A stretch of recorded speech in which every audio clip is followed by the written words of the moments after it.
Hello, everybody, and welcome to the Monday, February 2nd meeting of the Village Council for Yellow Springs. Judy, if you could call the roll.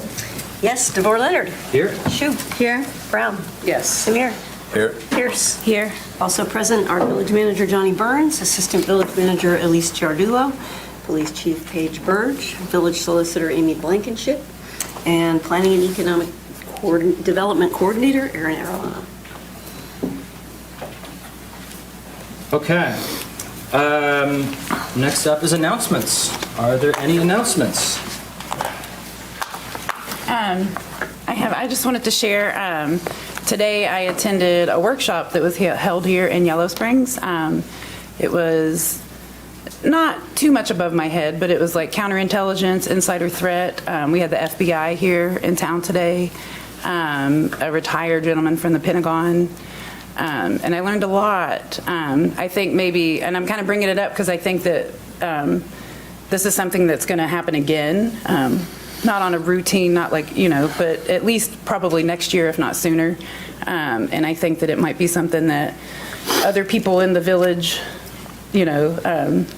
positions might get more use out of it, applicable use out of it than I did. But it was great. And it was cool to see something so high tier here in the village, for sure. So, yeah. Cool. Let us know when the next one's scheduled, it sounds like. Yeah, for sure. I had one other announcement. Pseudo in the sense of personal reflection versus an announcement for the village. But I had, earlier this morning, I attended the Interfaith Community Gathering with prayer in support of our neighbors in Springfield. There appeared to be 1,000 people there from all walks of life, faith, simply showing up together quietly around a shared sense of purpose. As many here know, temporary protected status ends tomorrow at midnight. That reality brings a great deal of uncertainty and emotional weight for a lot of us in this room and people across the region. I wanted to acknowledge that and the reality of the situation that is coming this way. And also to name and express how grateful I am to live in a community like Yellow Springs, where we have shared values and understanding, the importance of decency and of paying attention beyond just our borders and of holding each other close, even when we are not the ones directly affected. Also this weekend, Council Vice President Angie and I were able to attend the Progressive Governance Academy in Columbus, Ohio. We discussed topics such as sanctuary cities, housing, tenant rights, progressive tax policy, but what it really did was serve as a reminder and again a moment of appreciation for this village and the foundation that it's built upon and the potential that it has moving forward. And so this isn't a policy statement that I'm making right now, but it is a moment of awareness that I think deserves our attention and a little bit of space, and a reminder that as we continue to work on the village's vision and values, work that is on tonight's agenda, that this is exactly why we do it. And this is what guides us moving forward together as a community. Thank you. Any other announcements? I guess I have to do, Johnny, I didn't know he was sitting here, but Brian, happy birthday. Brian House's birthday is my understanding, right? Yeah. Happy birthday. And he is oldest. He's the oldest. Yes, he is. Yeah, Johnny's just coming up today, so. Happy birthday. Happy birthday. It's my kid's birthday today, too. Yeah. Oh, okay. Yeah. So we good on announcements? All right. Next up is the consent agenda. And just as a reminder, we can take one motion to approve all those items if someone so chooses. So can I get a motion? Make a motion to approve all the items? Second. Great. Can we do all those in favor? All those in favor? Say aye. Aye. Anybody opposed? Okay. Next thing on the agenda is the review of the agenda. Are there any questions or suggestions for changes on the agenda?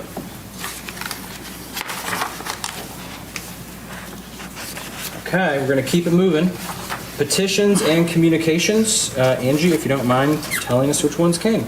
Okay, so we had several regarding reopening Short Street. These letters were submitted by David Hergesheimer, Evelyn Lemers, Carol Katam, Chris Zerbukin.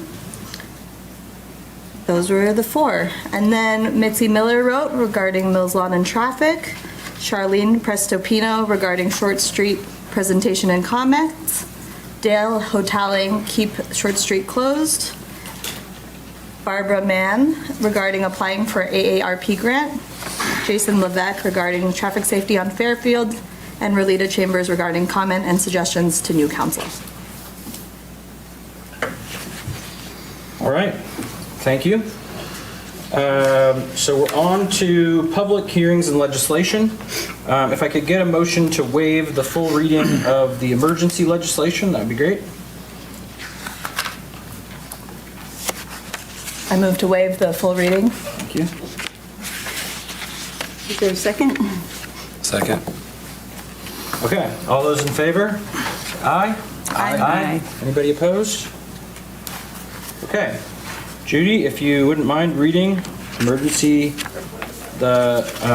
reading of ordinance 2026-02 by title only. This is approving a 2026 first quarter supplemental appropriation and declaring an emergency, Village of Yellow Springs, Ohio. Okay, so I think this is the one that's just the cleanup from the last time. Cleanup from the last time. And we have typically done a public hearing, so But you first want to get that motion. first we'll get a motion. All right? Can I get a motion? Are you making a motion? Okay, oh yeah, you can. Okay, yeah, I'll make a motion. Okay. Second? Okay, thank you. All right, now, is this do you want to say anything about it Yeah, briefly? this was the furnace for 201 South Walnut that went out on us at the January 3rd. And this is also putting in reimbursement from Cresco for aid to construction back into the line item. Great. So we don't have to by law open public hearings for emergency legislation, but we always do. So I'm going to open a public hearing in case anybody has any questions about this piece of legislation. Okay, seeing none. Any other questions from council? If you weren't here the last time, we talked about this and then we just didn't do the motions right. So now we're cleaning up. We already talked about it. Okay, so I guess all those in favor? We've got to do a roll call on Oh, we have this, to do a roll call on these Yeah. kind. On all emergencies? on all ordinances. Gotcha, okay. All right, Samir, Yes. Pierce, Yes. Brown, Yes. Shu, Yes. DeBoer Leonard. Yes, Thank you. okay. Next one up, Judy, if you could read the first reading for ordinance 2026-03 by title only. This is I'm sorry. This is repealing Chapter 220.01 Rules and Procedures of the Codified Ordinances of the Village of Yellow Springs, Ohio, and enacting new Chapter 220.01 Rules and Procedures. Okay, can I get a motion? So moved. I'll second. Thank you. Judy, do you want to frame this one, or? Yeah, this is something that is done each time that there's a new council. The rules and procedures are reviewed. And so I've given you a red line, which is based on some fairly basic conversation that was had at the retreat. And then I did add some redlining based on, Angie had given me some feedback and I realized, whoop, she's right. That some of the respecting village values section places need to change as well. So that was at the table tonight. And basically, I just cut some of the things that referred back to the values because some of those changed slightly, and also because this is an ordinance. Basically, it's like, it is the law that you will respect the values. And I think it's a little odd to be like, and here are the values you will now legally respect. So those values belong more properly in a resolution. So, Okay.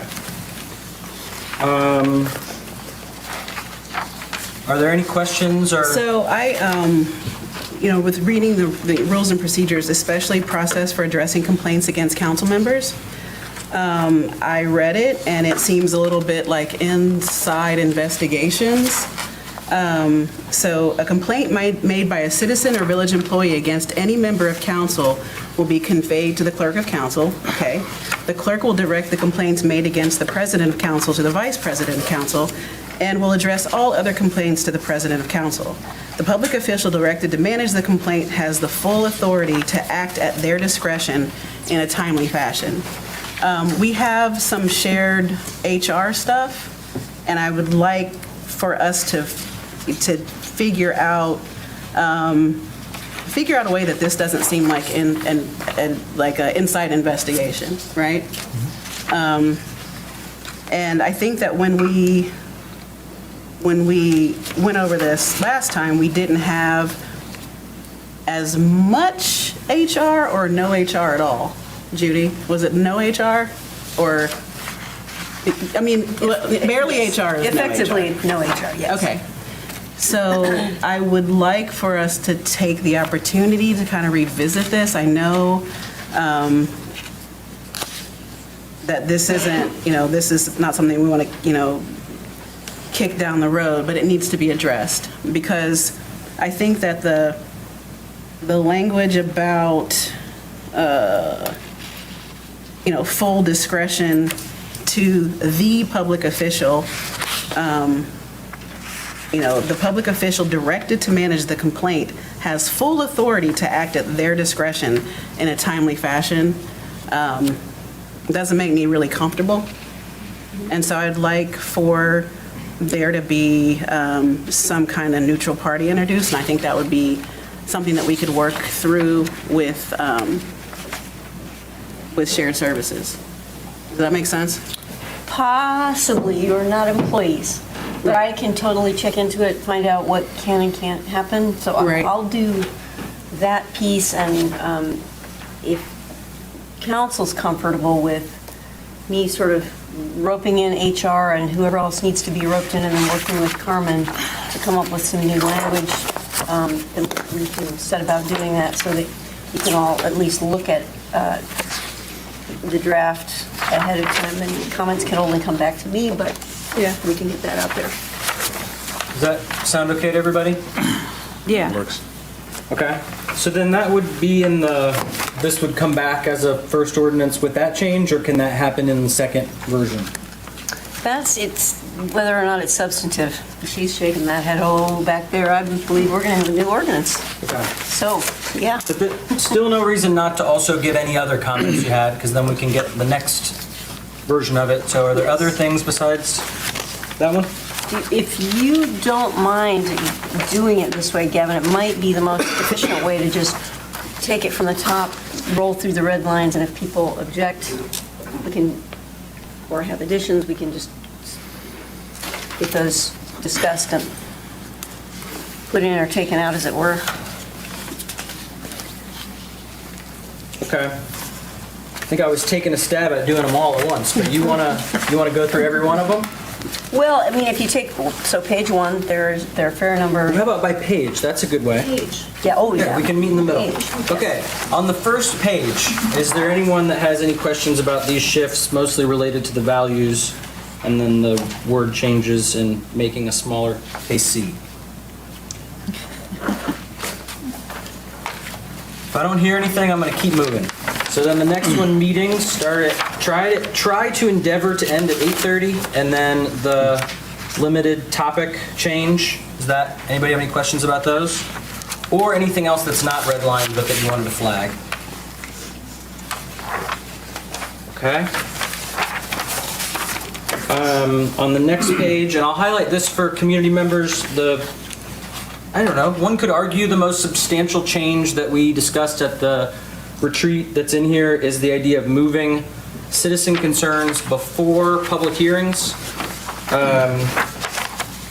So that's the change that's on the table, is that citizen concerns would happen before the part that we're doing right now. Okay, moving on to the next page. The pieces around citizen participation and public hearings, it seems like it's mostly sort of word choice stuff, but yeah, anybody have any questions or feedback about those?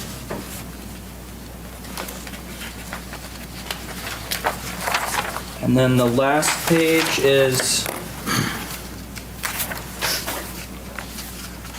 yeah, changing one word and an S and the last line. Anything else there?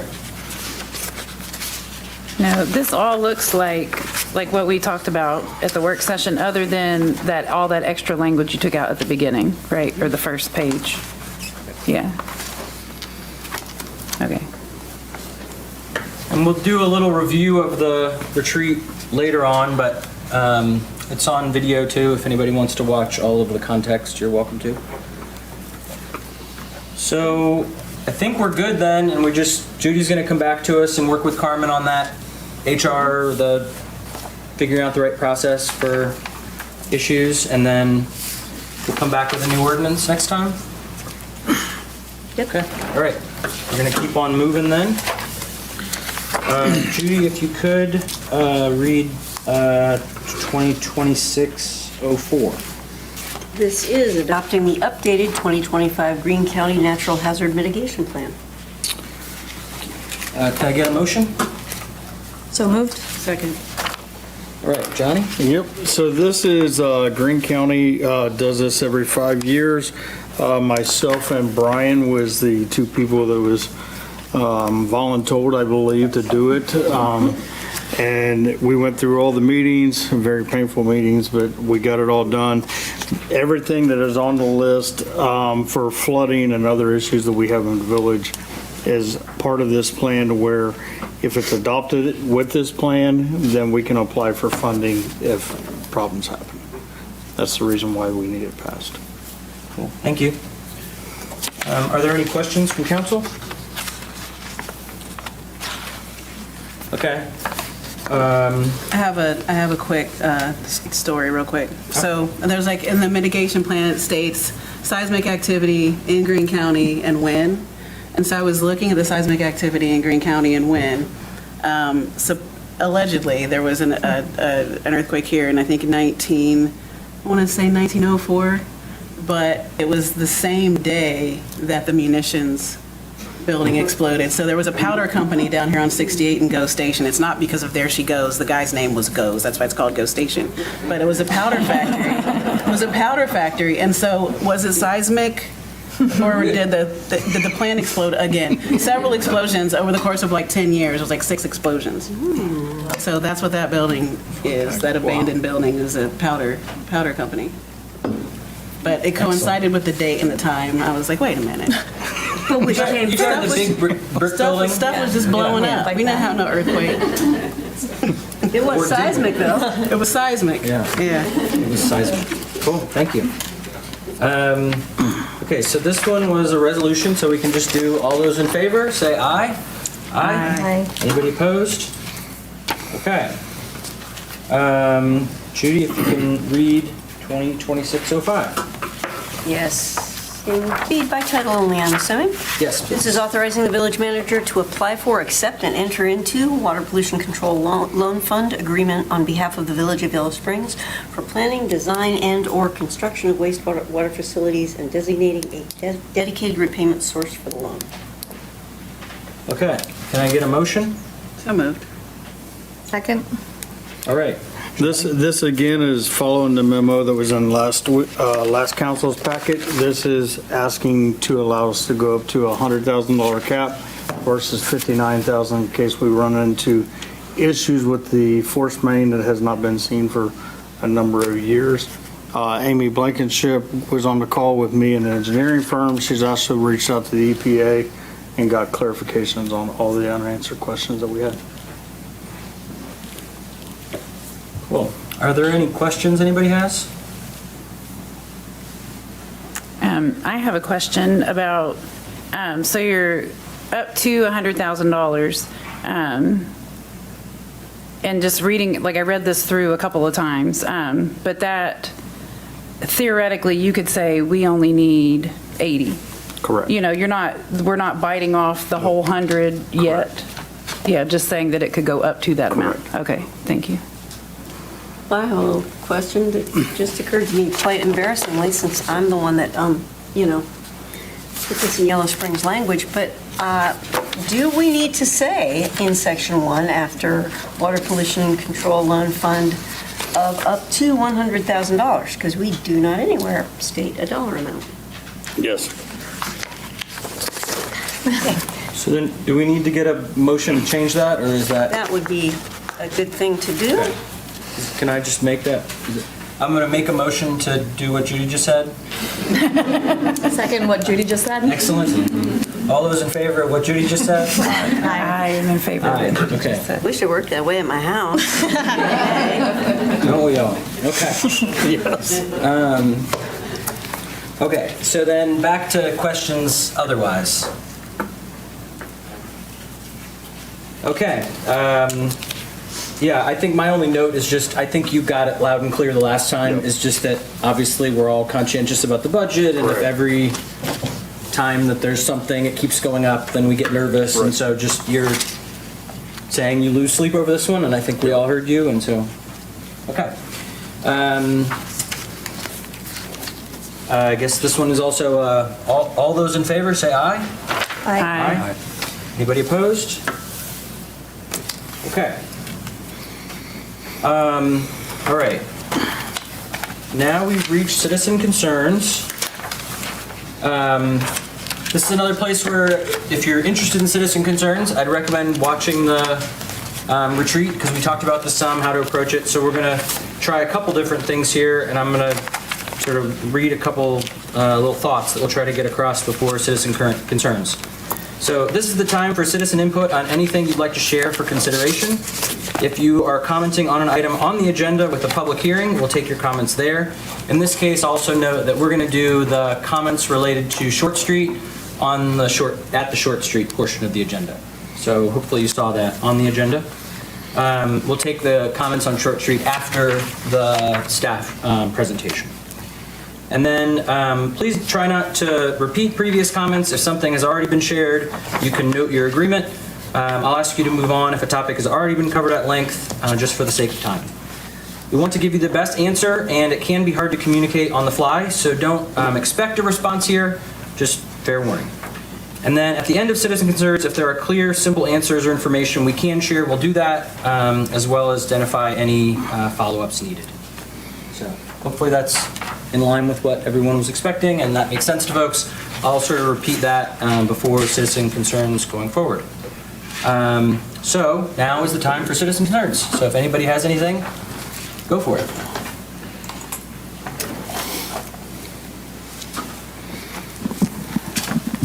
Hello, my name's Mitzi Miller. I'm a resident of Yellow Springs. I want to thank council for taking up and looking at our village's community input. I really appreciate that. I would like to add that it would be really nice if we ask a question. And I know typically you don't answer questions, but if you could address it at the next meeting, that would be great. Instead of it not going anywhere. That would be something I would consider and appreciate. Thank you. Thank you. Thanks, Mitzi. Anybody else with citizen concerns or questions? Go ahead. Hi, I'm Relita Hildebrand Chambers, village resident, and I mentioned this in the letter that I wrote to the council, but I wanted to go into more detail about the idea of council holding itself accountable in the way that village employees are held accountable for various things. But the two most important to me are cybersecurity, because you all have government accounts and you use the network. And so if you don't follow the rules, we're just as vulnerable as if a village employee doesn't follow the rules. And so I understand from Judy that there is, that the acknowledgement forms that are signed by employees are specific for employees, but I don't think that precludes you as a council from making a document for yourselves that agree with amongst yourselves that you are going to follow these same policies that you expect village employees to follow with respect to cybersecurity and your IT system. And then the other one that's important to me is transparency. And so I know you all have sunshine laws training, and in fact, on the next agenda, there is something that, again, occurred to me after there was an issue last year having to do with a public records request, and with village council members using their personal emails. And so the idea of a public official using their public email for public business is that the council clerk does not have to go to you individually and ask you for personal emails, for you to go through your emails and disclose, because they can just pull the emails from the server on a subject title. Otherwise, if there were litigations, and lawyers can help me with this if it's wrong, but your entire email could be subject to a search and review. So, I mean, it's not just for the betterment of the public, it's for the betterment of the individual council member as well. And so I'm just asking that you consider putting something in writing that says you did the training, you agree with it, and you will hold yourselves to the standard. Because my understanding is you're not doing that, and it's not been done. And I get that you're not employees, but I also feel like, you're public officials, and we should expect you to hold yourselves to the same standards that you hold your employees to. Thank you. Thank you. Thank you. It looked like someone else was standing up over here, right? Is there somebody else? Sorry, any other citizen concerns? Okay. I don't know that I have any, so, cool, okay. So the next thing up is special reports. So just to sort of get everybody on the same page of what we're expecting here and make sure that we're all saying the same thing, we're going to do a presentation. Everybody get comfortable. It'll be about an hour from staff. So if you've seen, there's a slide deck in the agenda, but there's 4 people, right? Correct. That'll be presenting. So we'll get the presentation from staff, and then would you like people to hold questions to the end? Yes. Okay, so jot down all your questions.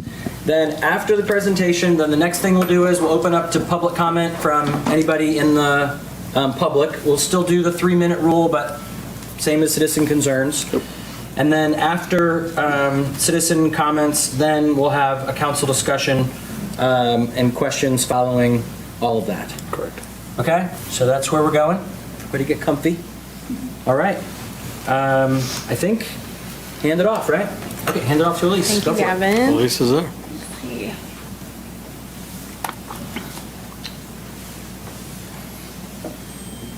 Perfect. Nice. Okay. Good evening, everyone. Elise Jardulo, Assistant Village Manager. We are here tonight to discuss the Community Space at Short Street pilot project, what we learned from the project, as well as path forward for council consideration and next steps. This pilot project has sparked a lot of community conversation. We've learned a lot along the way. We've heard a wide range of feedback and perspectives on the pilot, all of which underscores the importance of this conversation tonight. The purpose of the pilot was very much learning for us and for the village. It was not to arrive at any predetermined outcome, but to test a community space in real conditions and bring back informed options for council. So we'll start with a brief overview of what was piloted and what we learned through community feedback. We'll also review how that public feedback shaped design thinking going forward. And from there, we'll outline 2 options for consideration along with staff's recommendation to council. So the pilot tested a shift from a street to a community space. Short Street was closed to vehicles and opened to pedestrians.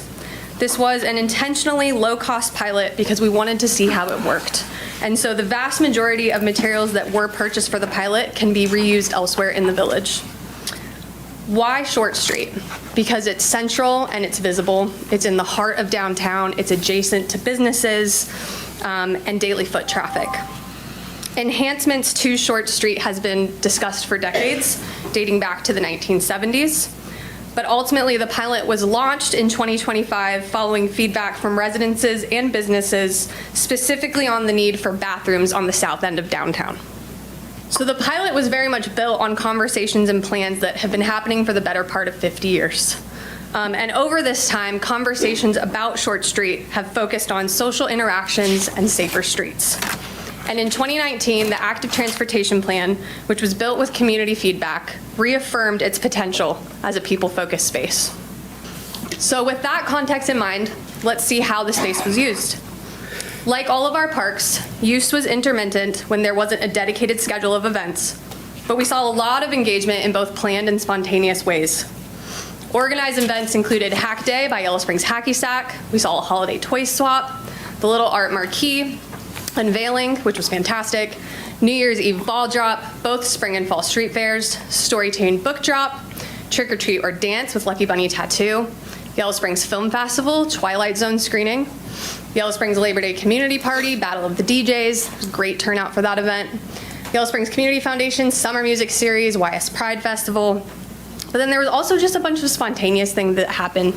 People enjoying food there. Again, the Hacky Sack group, we saw them out at all different days and times. The village manager and I actually met a lovely couple that was visiting from out of town, enjoying lunch there. They had 2 pet iguanas. That was wild. Riley was there. He can vouch for it. So there was just a wide range of activities that happened within the space and during the pilot.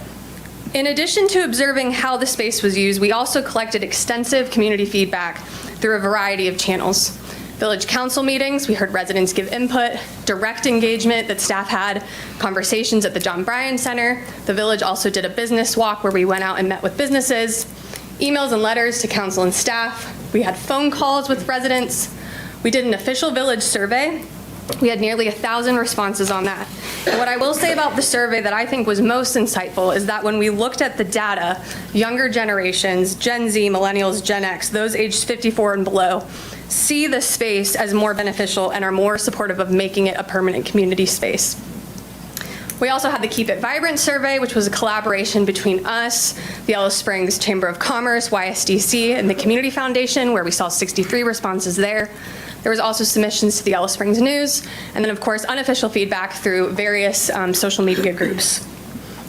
So taken together, this feedback really gives us a rich picture of how the community experienced the pilot and things for us to consider. With all of our observations and feedback in hand, we've learned a lot. Not just about how the space was used, but also about how the process itself could have been better. So first, we want to sincerely thank the community for providing input throughout the pilot. It's been invaluable to us. The village recognizes that the pilot rollout was far from ideal. Communication was limited, expectations were unclear, and some residents and businesses were caught off guard. The pilot launched without structured community input, and limited communication created confusion about the process and goals. This is something we will rectify going forward. And if this space moves forward, there will be ample time for community input on its design, its programming, and its use. Another consistent point of feedback was the impact on parking. The pilot removed 4 valuable spaces. At the same time, there was an opportunity to make the space safer for people walking through downtown and around the schools. When it comes to aesthetics, part of it looked unfinished or uninviting.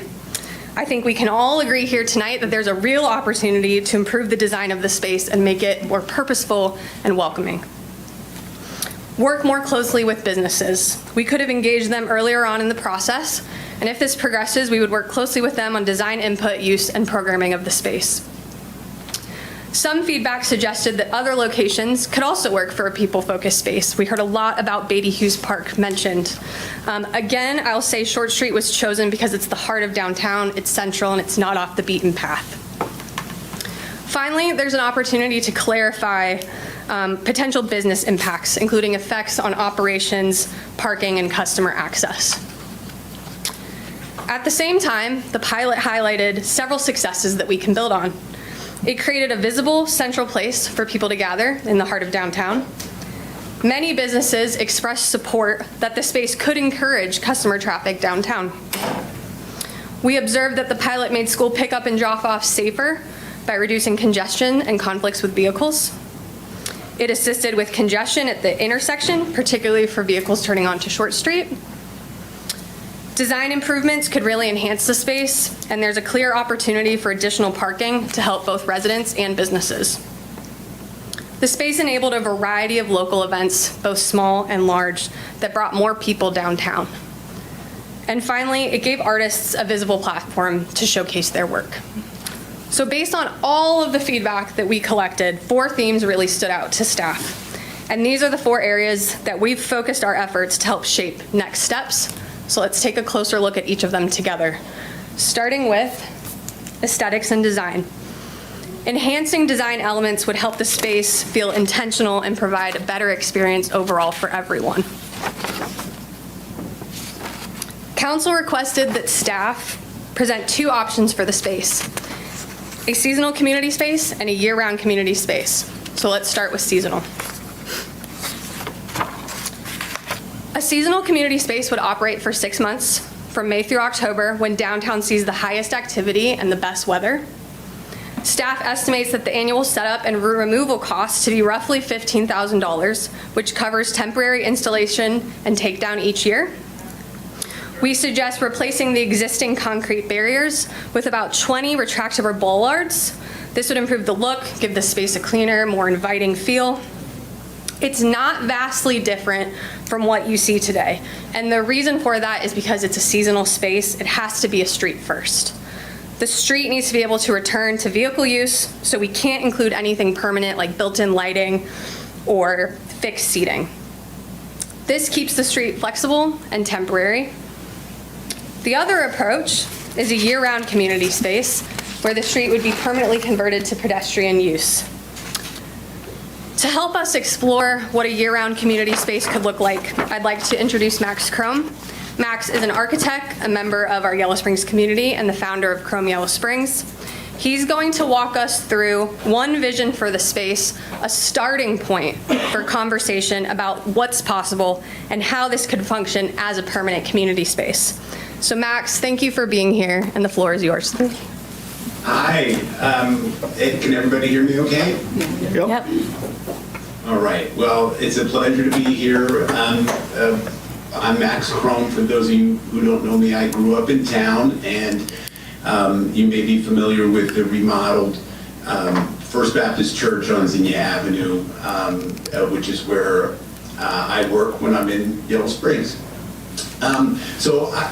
The reason I'm here is that, when I saw what happened at 4th Street, or when I at Short Street, I thought it could really benefit from some design thought.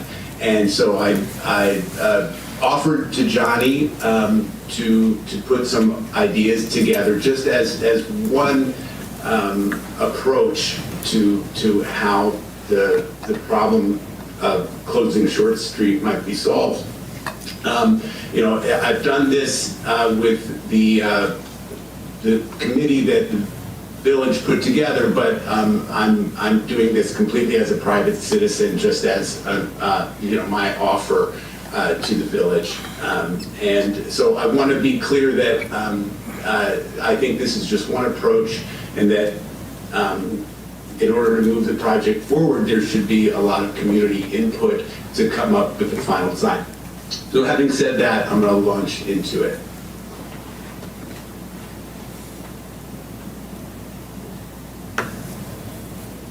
Okay, so just to get everybody oriented on Short Street, you could kind of define Short Street by the 4 corners of the hardware store, the bank, the foundation building, and the red house on Walnut Street.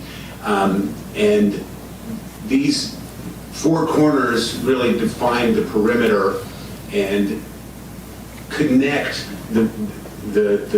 what would be created, what the plaza that would be created.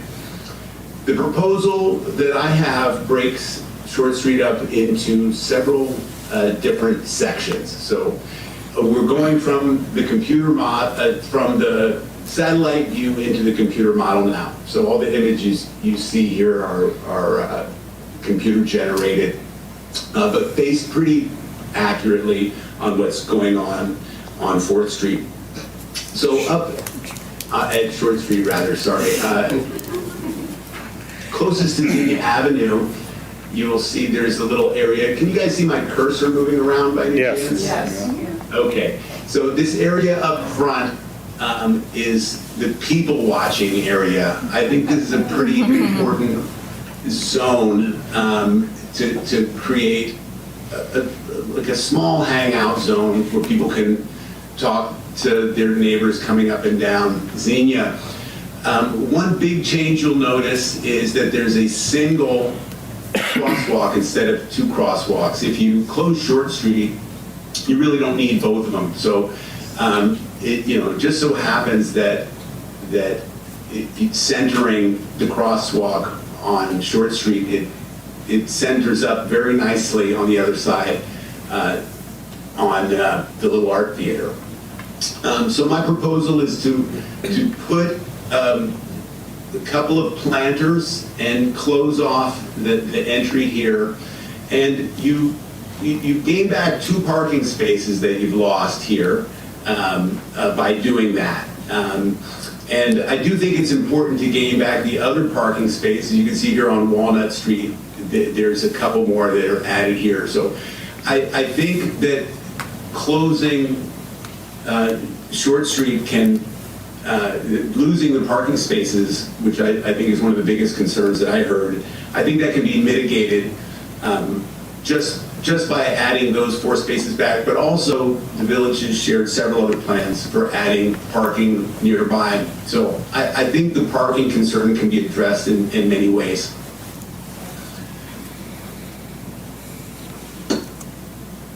So moving on to my next slide here, what this slide is really about is defining a language for the work.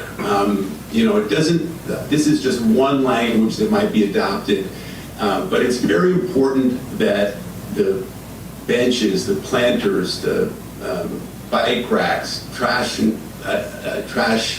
containers, etc., all have a similar language or have a cohesive language that works together. So this is just one thought that I'm employing. I'm also showing different varieties of stamped concrete.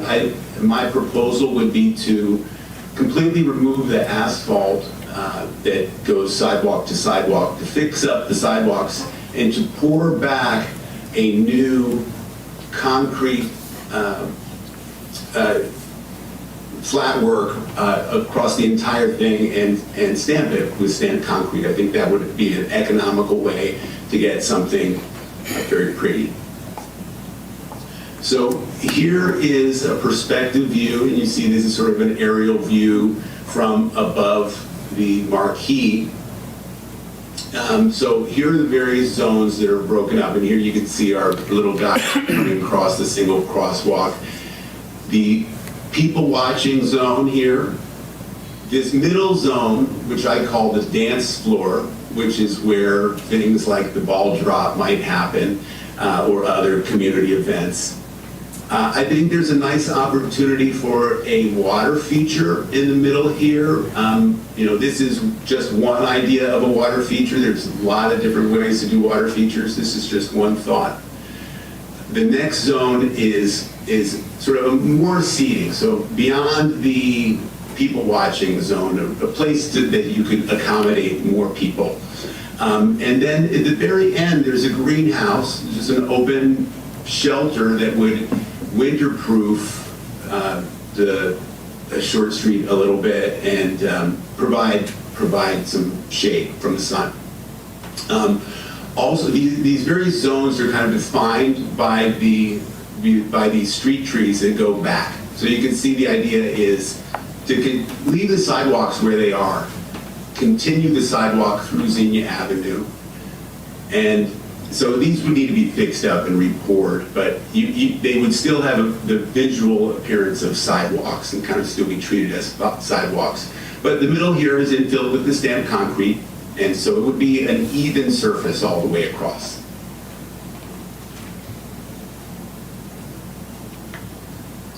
Here is a person eye view, kind of looking into the people watching area. And this is where, where people sit in front of Tom's or sit in front of Current. The same kind of function. I think we all have spent time doing that, or at least chatting to people who are doing that. I think there's an opportunity to do some kind of community board, whether it's a map or notices or something, I don't know. But I think there's a good opportunity to do a community board here. And again, you can see I've chosen this language of a very particular kind of concrete benches, tables, and chairs. These can be purchased as products, but I think, given the nature of our community, I think it's likely that we could find local craftspeople who may be able to build them. And so then the other features also have a sort of similar kind of design language. I'm showing the kind of this similar type of bike rack, a light bollard, which all the lighting would be accomplished with these little bollards, and this is sort of a similar matching posts for the community board. Another view, and you can see the kids going crazy there in the background. So here's a, I think this would be the most used space. This is, this sort of people watching area. And it's just set up with a couple of different types of tables. Maybe you have some built-in chessboards. Maybe you have some four tops and a bench there, just to offer different variety of seating. Same thing with the planners. Again, I'm trying to employ a language that connects all the various parts that make up Short Street. The idea of this, you guys have seen these types of fountains where it just shoots right out of the ground, and it's great in the summer, it can be turned off in the winter, and it can kind of disappear. Whether you want to do big concrete balls to define the space or not, that's a question, but I kind of like it. So this would be the greenhouse, and if anyone's seen the community space in Centerville, I think it's called Benham's Grove. It's this beautiful modern pavilion that the community built for various purposes, and this is just a tiny little version of something kind of similar. But that was my inspiration to create a space like this.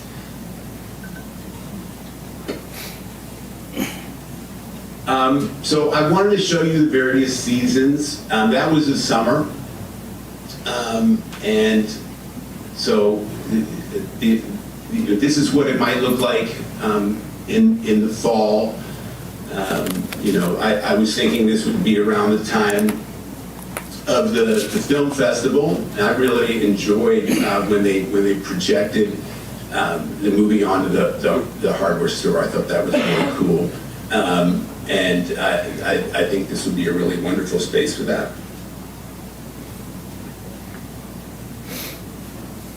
So wintertime, it could be, this was an idea that Denise Swinger brought to me, and I thought it was a lot of fun. They have portable skating rinks that you can set up and break down. And I thought that might be something fun. This would be a small rink that would just be seasonal, temporary. Maybe it would come for a festival or for a month or two. And here we are in the spring. And so this is maybe during the street fair. And you can see why I called this the dance floor. You know, this is a larger gathering space, you know, maybe enough room to put a stage perhaps, or who knows what. But you can see how nicely the center crosswalk aligns with the Little Art Theater.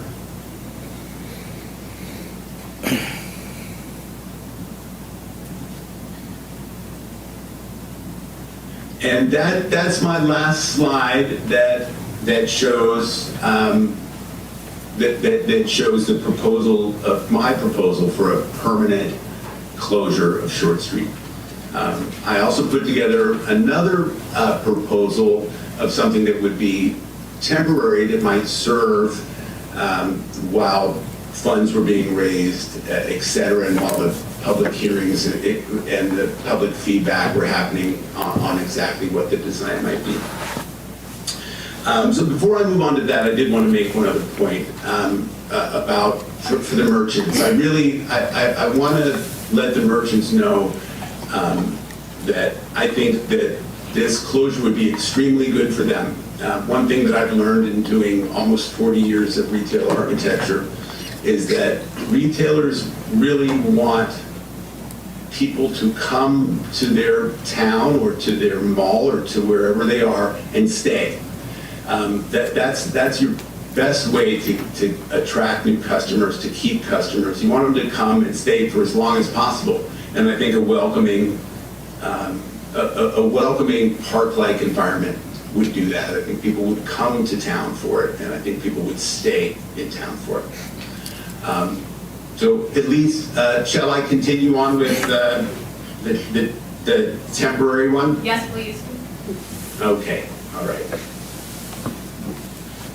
So this idea was inspired by a festival that takes place in the town where my California firm is, in San Rafael, California. Every year we close a street about the same size as Short Street and paint out rectangles on the ground, and people come and they create art, and people come from all over to come check this art out.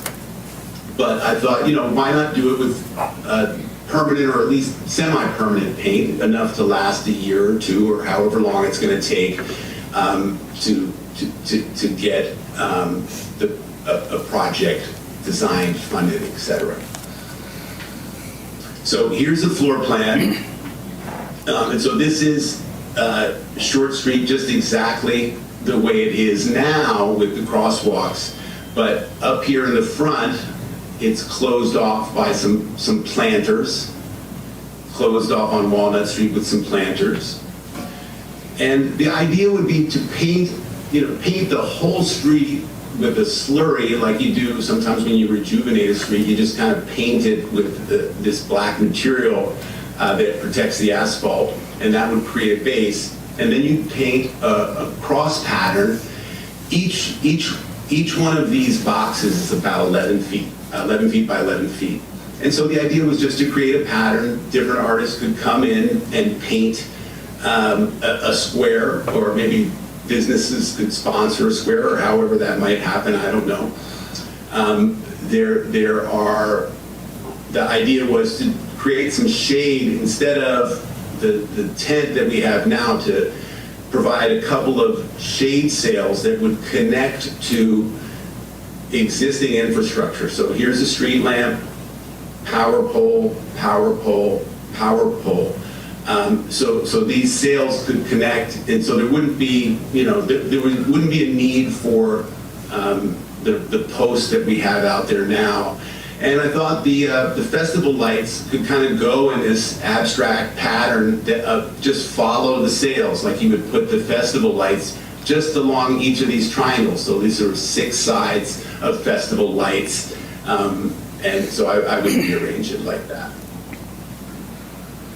Here's a perspective view of what that might look like. And the thought was to, since this would be a temporary, short-term thing, to use the existing picnic tables that the village already owns. I think the biggest expense here would be getting these planters, and they really have to be really, really heavy duty, probably with the first foot filled with concrete, so they act not only as planters but also as barriers for cars, so they couldn't, even if they crashed into it, couldn't get through it.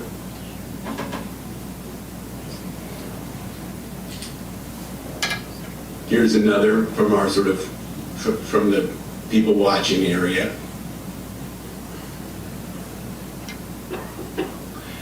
And then lastly, I would enclose the porta potties with a sort of trellis structure. And the idea here would just be very simple wood structure, something that could be built out of everyday building materials, kind of trellis you might have in your backyard. And just something that you could enter in through the side, but that would, be completely aired out and just good sort of cover up the unsightly porta potties. And so that's it. That's the end of my presentation. Thank you. Thank you, Max. Thank you. You're welcome. Max is going to stick around for questions later on, but thank you. Thank you, Max, for sharing that vision. You're welcome. Aaron. Okay. So building on that, I want to focus on what a permanent community space could mean for downtown businesses. Max sort of touched on that, but I want to dive a little bit further.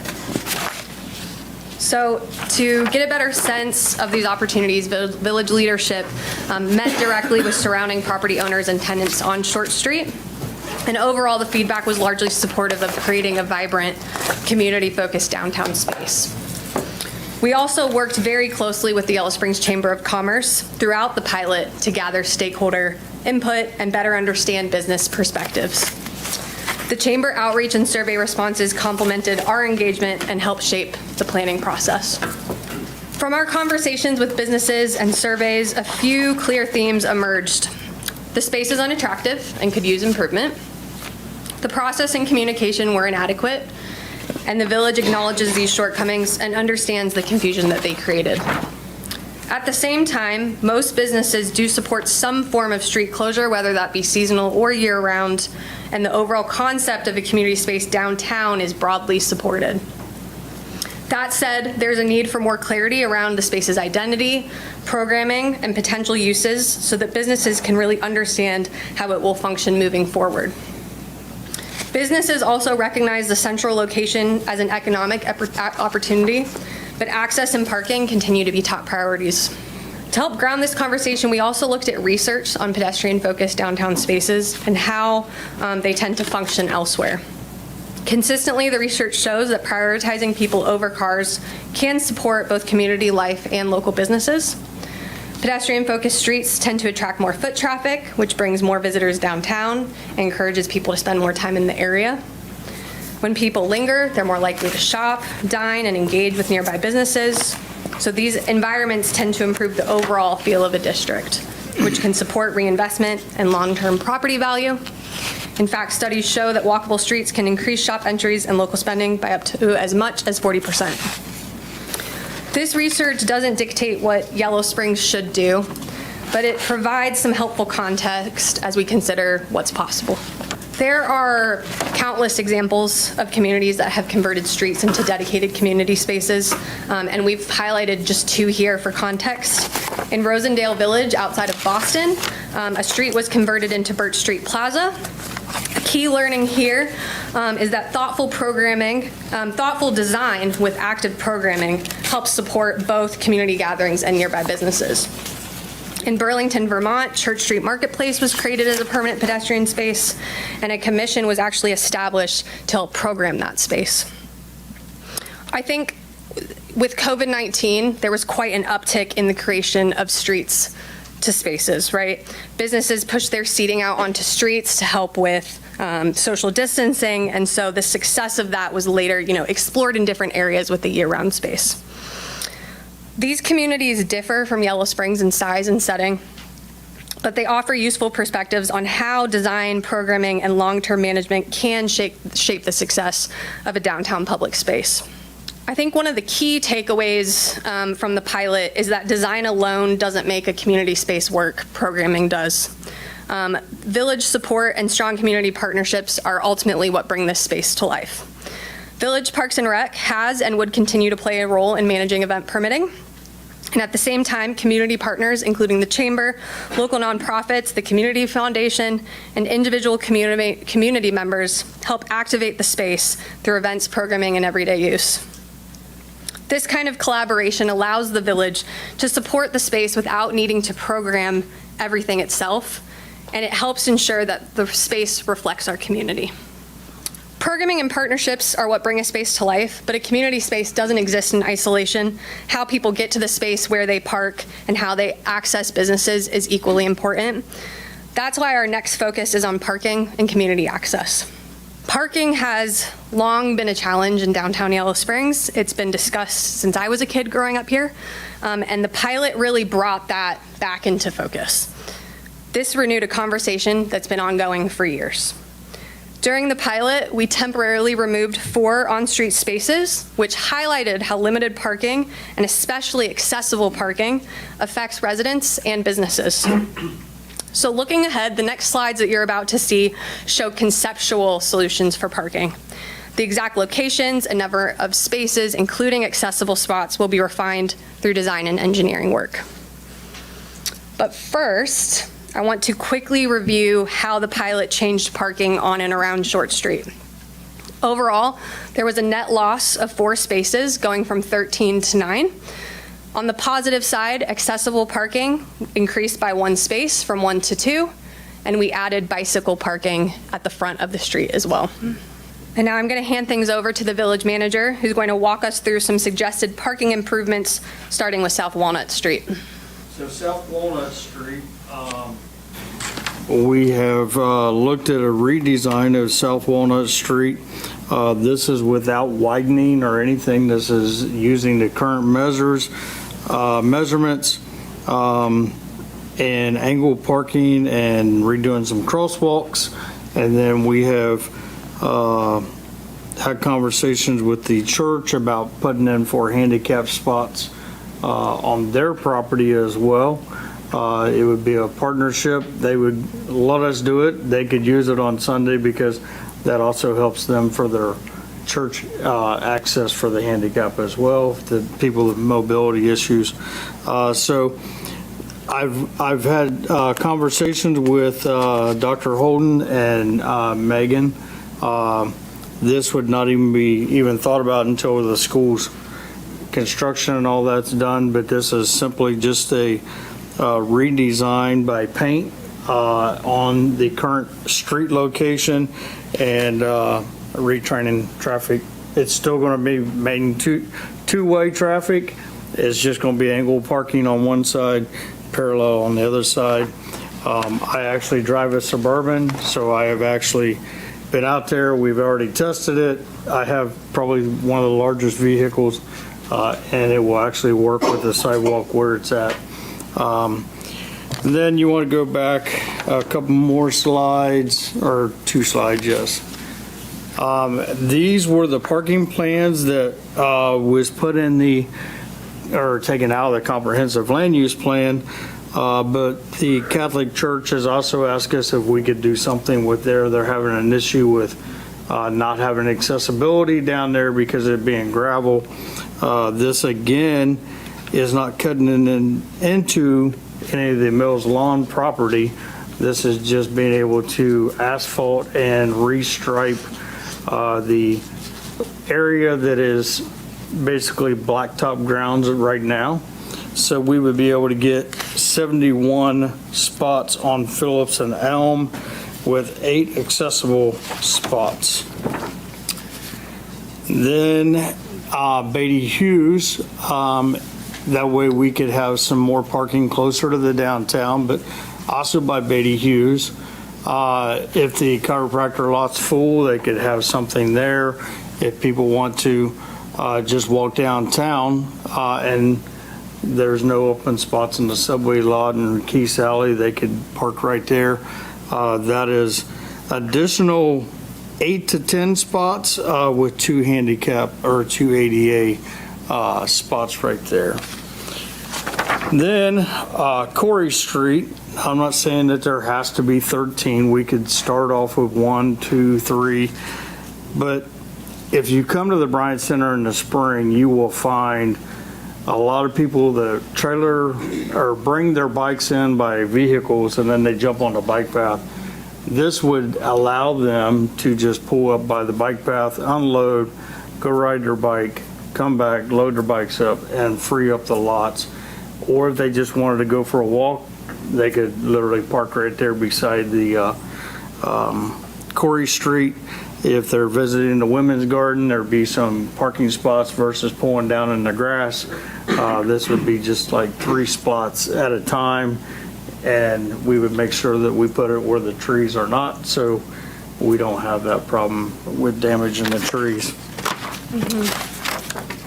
Yep, and that just helps really free up parking for if you're coming into Yellow Springs just to get on the bike path, then you're not taking, spots from the downtown. Correct. There is no one better to speak on safety and traffic flow than our very own Chief of Police, Paige Burge. I'll hand it to you. Well, hello. All right, so everybody else got the sexy part, and I just get the practical part, but there's nothing wrong with that, right? We can try and make safety look sexy.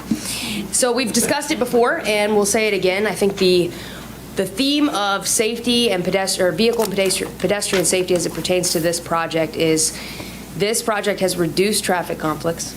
It has reduced high-risk driving behaviors, and we have seen a noticeable difference in the area. The school would agree.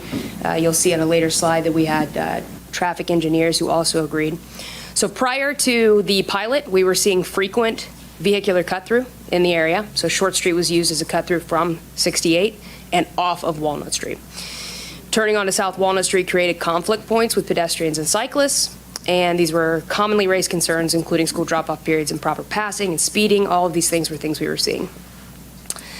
So since then, we've observed 100% reduction, which is easy to say because there's no cars coming onto or off of Short Street. So the very nature of closing the street has reduced those has completely eliminated those conflict points, which has given us the one thing that we appreciate more than anything else when it comes to traffic, when it comes to cars and pedestrians, which is predictability. That was the theme the last time we had this conversation. It's the theme this time. So fewer vehicles turning in the area means school staff can focus their attention on student safety rather than managing traffic congestion. Additionally, let's see, look, I'm using my PowerPoint instead of yours. So dismissal and arrival have been safer and more manageable. We've seen reduced vehicles turning there, allowing school staff to focus on student safety. And it's just improved the predictability. So both school, my staff, and village staff agree. Lastly, obviously, Choice One Engineering is not here, but their findings found that essentially a traffic study wasn't even necessary because of the low volume of traffic that the Short Street already functions as a low volume roadway, and closing it to vehicles is not expected to negatively impact surrounding streets. And I've said it several times already, I'll say it again, reducing the conflict points improve safety.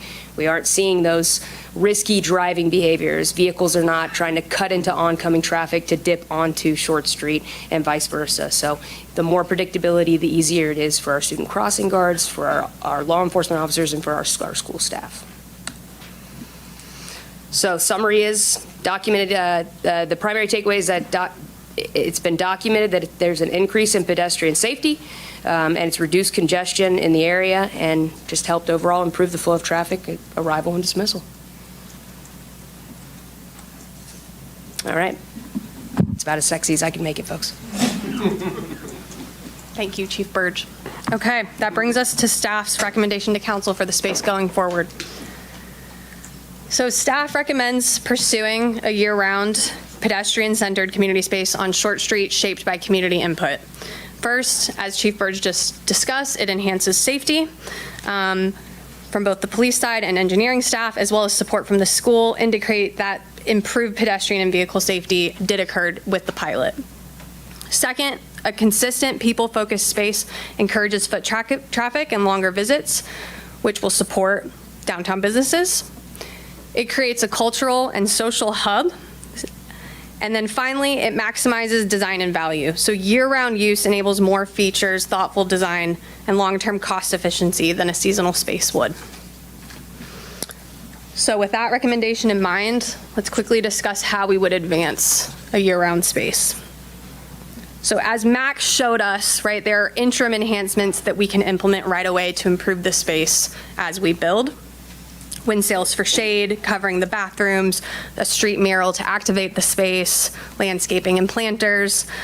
We really know that aesthetics and design were a major point of feedback from the community on the pilot project. And so while updates, would take time, these improvements can help make it more inviting in the meantime. So now I'll pass it back to the village manager to take us through the timeline, costs, and funding. All right. So this is all rough. This is, it's all going to be dependent on funding or dependent on the closing. But if we was to have council move forward with the permanent closure, we could use 26 for input from the community to get a final design. We would also be able to start looking for different funding sources, be able to fundraise, find grants, go and get other people to help with the funding to be able to reduce the cost to the village, but be able to use the space if we was to do what Max's brain was able to put in just from a couple of conversations with the wind cells, with some artwork, to turn the space into a better looking space.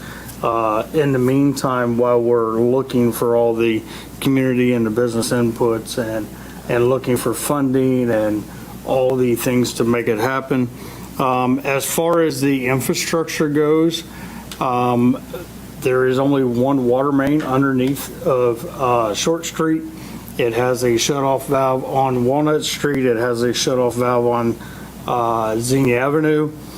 We have determined that main, even though it's looped, if for some reason something was to happen to that main, it would be a matter of just turning off the valves. Nobody's fed off of that, and it would not, with Choice One ran up through the water models that we have, it would not change the pressure, it would not do anything.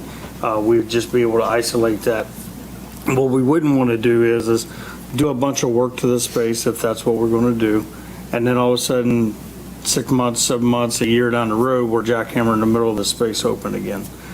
So when Max talked about doing a flat surface, I'm envisioning the same thing as him. We would completely redo the sidewalks, take them out, and have not a stamped sidewalk, but a normal looking sidewalk with stamped concrete. But that would also allow us to put stormwater in there to be able to bring the stormwater out through 68 to hook into the storm system. So there's a lot of things that can be done, and we would be doing it in phases, but we'd also be able to use the space as you've seen with Max's drawings.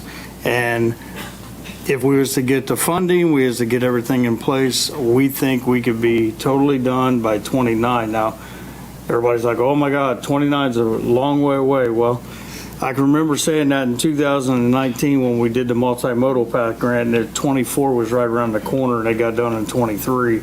And now it's like, hey, it's been there forever. So it is a 3 or 4 year process, but we want to make sure in 26 that we get all the answers, we get all the input, we get all the feedback, and we have 100% everybody on board for the design of this space. So based on just infrastructure, these are rough numbers. Budget, I say rough. I actually talked to a contractor about the flat surface and the storm work. That was the budget number he gave me. But I also see that we can use some of our staff to help offset these costs. So 780 is a good number, but it also depends on what the final design of that space is. I mean, if you're talking about a greenhouse, maybe that greenhouse is $30,000, but it could also be $300,000. Somebody wants to donate a $300,000 greenhouse, we're not going to turn it down. So these numbers would depend on what the final renderings would be and the final numbers for the infrastructure, seating and tables. The shelter house we have in there is 90,000. To go back to the ice rink that Max showed in his drawing, we have had conversations. There is a synthetic material that, believe me, a lot of people use that we didn't know about it. Disney World actually uses synthetic ice. They don't have real ice. And you can literally ice skate in the summertime with regular skates, and you can snap this whole thing together. And it's, if we wanted to do it and it's in the final design, we could set it up and it'd be right about $100,000, and you could have an ice skating rink year round, or you could have it for the season. But those are, dreaming is free, if you remember, and that's actually a quote from Max Chrome. Dreaming is free. So who knows what can happen in the space. The space that we envision is to bring the community back downtown, to be downtown, to shop downtown, to hang around downtown, and really start being a great community and communicating instead of the Facebook or the letters or the, just let's all get in a space and communicate. COVID did us all an injustice. I'll be the first one to tell you. Remote is nice if you're sick because you can remote in from home. But man, being in the office or being at a meeting, that's where the communication is. So.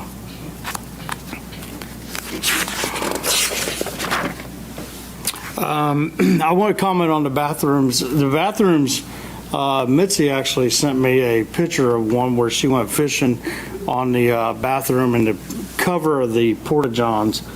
And I said something to Max, and I mean, that makes a world of difference.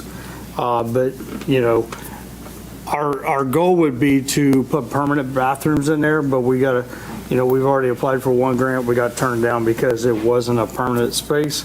So we kept the temporaries in there, but the goal would be to get permanent bathrooms in that location. Approving funding sources, grant programs, private public partnership, community contribution, sponsorship, village budget. If we deem that this is a project that fits our goals and we want to try to shift some of the funds from sidewalks to there, or we just got to be able to start going for them, and that requires a decision.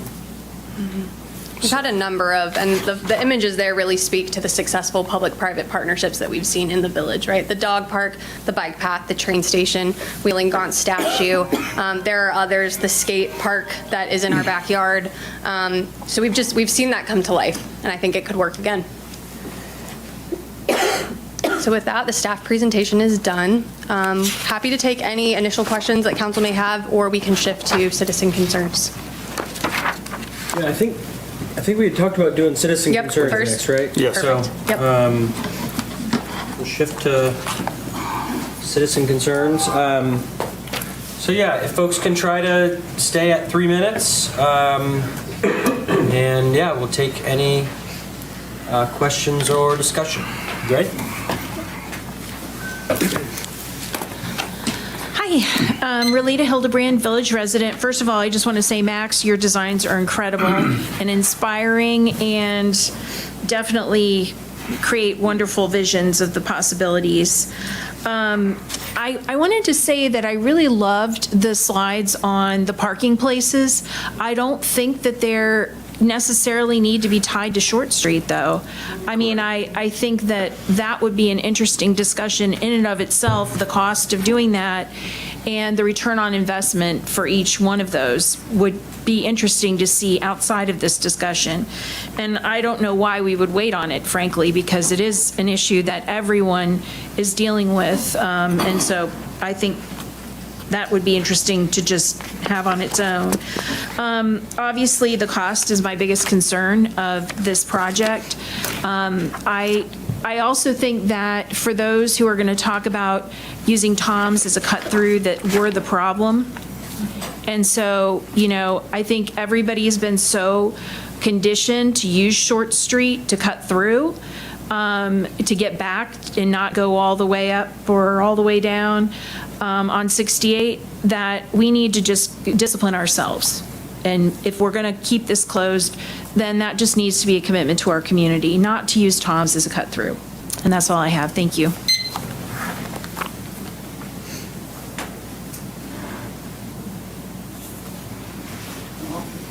Yeah, go ahead. Sorry, my alarm's going to go off in a few minutes. I'm Luan Hyatt. I live on North Park Place, so that's in the north end of town. And so for me, the Short Street closure has been really inconvenient. If I'm driving, and I do drive to the south end of town quite often because I have a lot of people that I go to visit, and I use the bike path for exercise, and I'm going in that direction and then coming back that way. And often I'm going down Walnut Street when Mills Lawn is either coming in or going out, and I would get stuck in there, you know, with people dropping off or picking up their kids. And so I would take Short Street to get out of the way. So for me, that was a convenient way not to create a there was a bottleneck. You know, there is a bottleneck when the kids are being let off or picked up. And I would use Short Street to get out of the way and continue on without waiting in line and possibly causing more of a traffic jam. I drive by down that street, Walnut Street, and past Short Street. We're on Xenia Avenue at least twice, if not 4 or 5 times a day. And I hardly ever saw anybody using that space. It was too hot in the summer. It's too cold in the winter. I'm wondering about when there's a permanent closure, how the snow will be removed from that space, because you're closing off both ends of the street permanently. How do you make it accessible when we have 18 inches of snow, which we just had last week? So I don't know if there's any data on the usage over the last period of time since it was closed, but to me it just seemed pretty useless. And the several events that happen that use that space can be, temporary closures for the events, but I don't think it was being used all that often during the daytime and certainly at night, and it was very hot. Is my 3 minutes up? I see the clock is not ticking. You got 30 seconds, he says. All righty. I think I'm pretty much done, though. I'd like to see some data on how it was being used. Is there any? I can't answer that. Well, I mean, how about we try the thing we talked about in the citizen concerns, where we'll make a note of questions and then we'll try to come and do a pass instead of getting back Fabulous. and forth. Sound Okay, thanks a lot.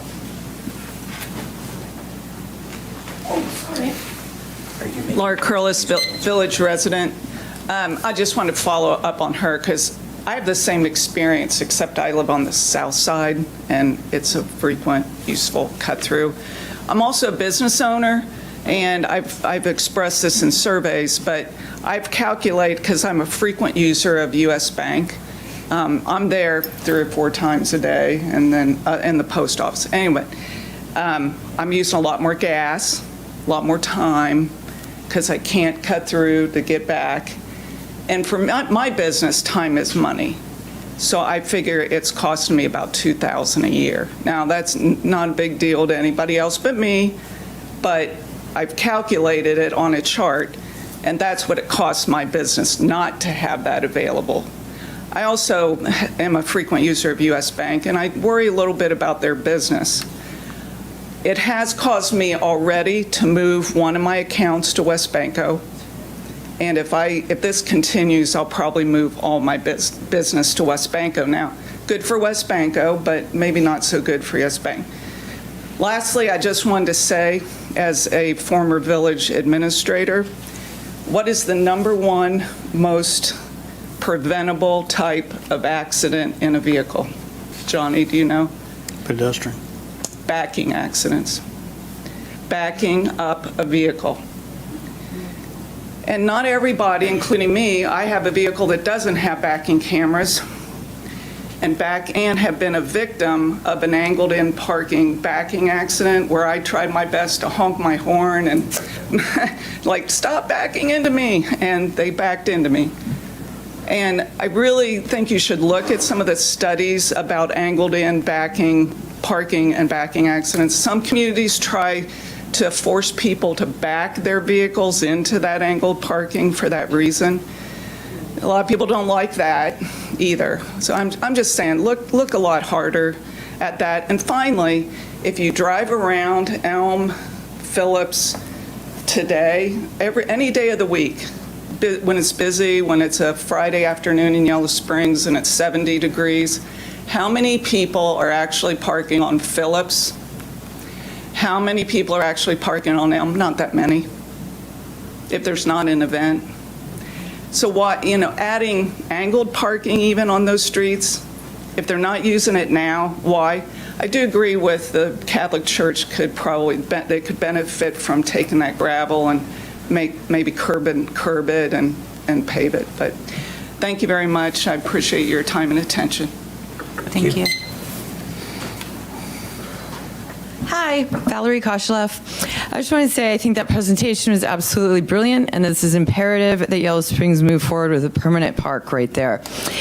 I've been to dozens of pedestrian streets all over the world, and they are the most joyful place. And to speak to Johnny Burns' comment about connecting, it's extraordinarily important that we all get back to connecting and hanging out with each other and actually being a community and not just passively saying hi, but actually speaking to each other. COVID definitely destroyed all of that, and this is a perfect opportunity to change it.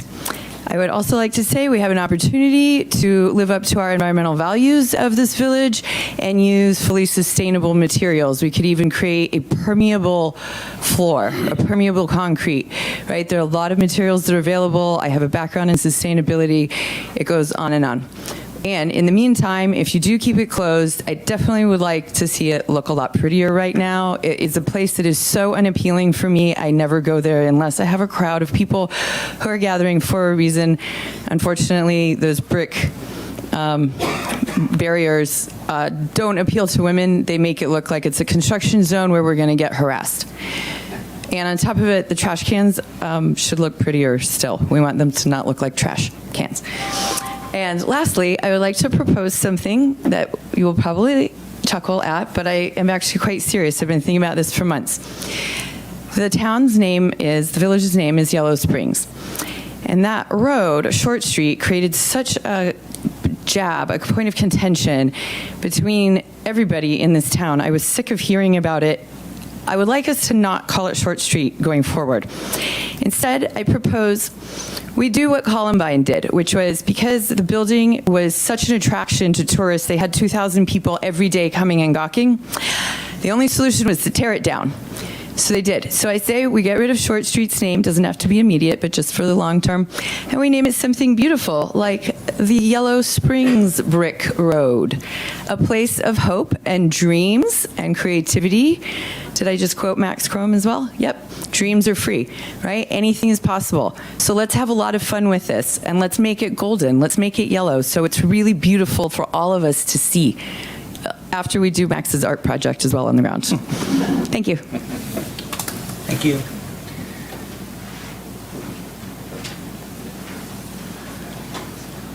Hello, my name's Eric Oberg, village resident. I'll just start by saying I fully support a permanent closure. I don't think we will ever get the full potential out of that space as a temporary.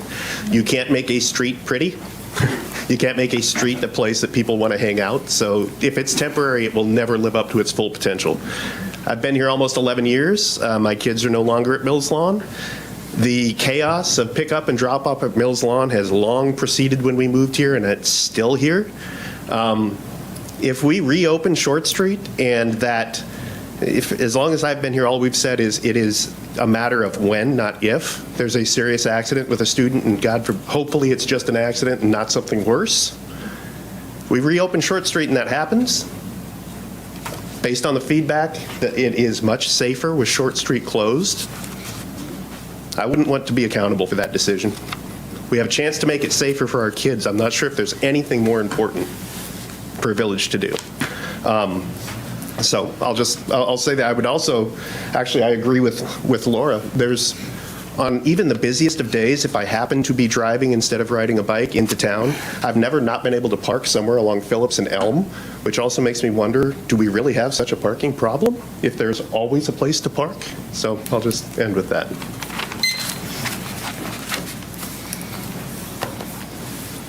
Thank you. Yeah, good. Hi, I'm Gary Zaremski, a village resident. I also wanted to just mention that I really appreciate, I'm impressed with the job that the village staff did. Obviously, they spent several months on this, and it was a very, very professional-looking presentation. They really dug into a lot of the questions that have been raised. I also like to thank Max Chrome, who just, thankfully for us, just loves this village and is willing to put in his efforts for it. The other key thing I wanted to mention, Mr. Johnny Burns here would be disappointed if I didn't comment on bicycle parking, and I just wanted to say that hopefully, from what I was seeing on the slides, well, actually also the verbiage talking about being pedestrian-friendly, best pedestrian-friendly, I didn't see bicycle-friendly anywhere in that. I think in the area that we're talking about, the area that was formerly known as Short Street, would be many locations where you could put bike racks, good bike parking. In reality, you don't want people driving to right outside of that area, parking their car, and then walking to the plaza. Correct. You want them, if they can't walk to them, you want them to ride their bike to it. That would also alleviate the car parking problem. Correct. And I can tell that Johnny's taking notes. He's going to be right on this. It's already in drawings. Yeah. The only other thought, just is being mentioned, the parking on Phillips, Elm Street, and all that. It's not always obvious to people that you can park somewhere where it's just a batch of gravel. Where you have blacktop with lines, then it's obvious that's where you park. So I have a feeling if you moved ahead on some variation of what was being discussed, all of a sudden you'd have more people parking there. It's just my assumption. Anyway, that's what I had with a minute to spare. Thank you. Thank you. I'm Jean McKee, recently returned to Yellow Springs. Oh, can't hear me now? Can you hear me now? Okay. I'm Jean McKee, and I recently returned to Yellow Springs to live. I was born and raised here.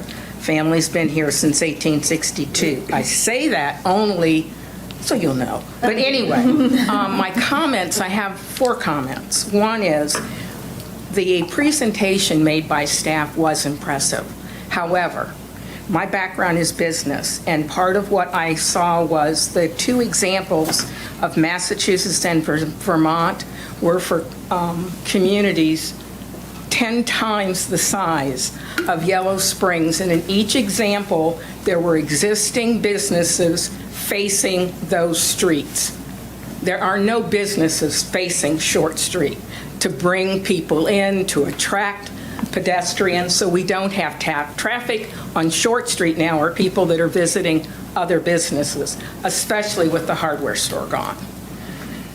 The other thing is the safety information that Paige shared, which I appreciate, but it is totally contrary to what I've seen personally, having been down there, and what I've heard from other people.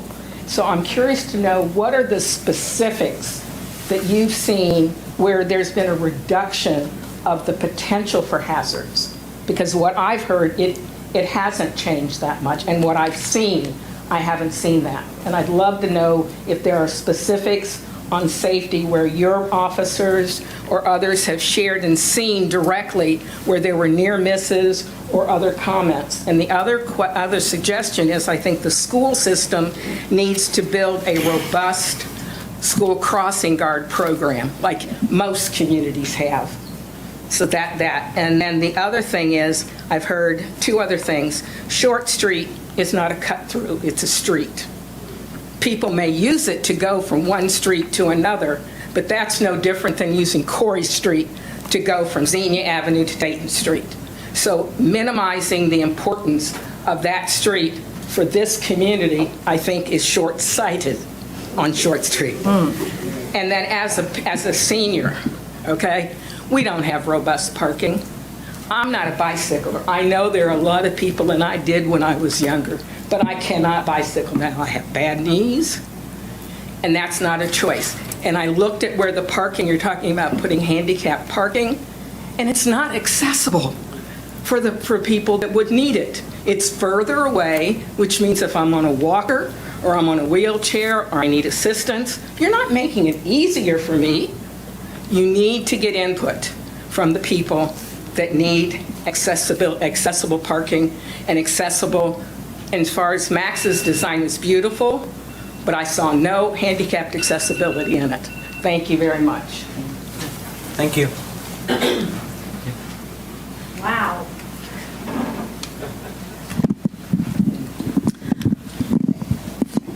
Thank you, Jean McKee, for that honest opinion there.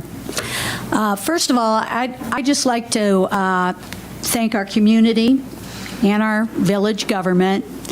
I think this has opened a lot of people's eyes about the importance of community involvement. And I think we're seeing it in different areas with the hardware store, with the grocery store, that it's pulling every entity together to try to figure this out. I agree that with Lita that her concern about parking needing to be addressed now. I also strongly have a background working with disabled individuals, and I'm very concerned about placement of handicap parking where it's located and getting that community involved in placement of appropriate parking for them in our community.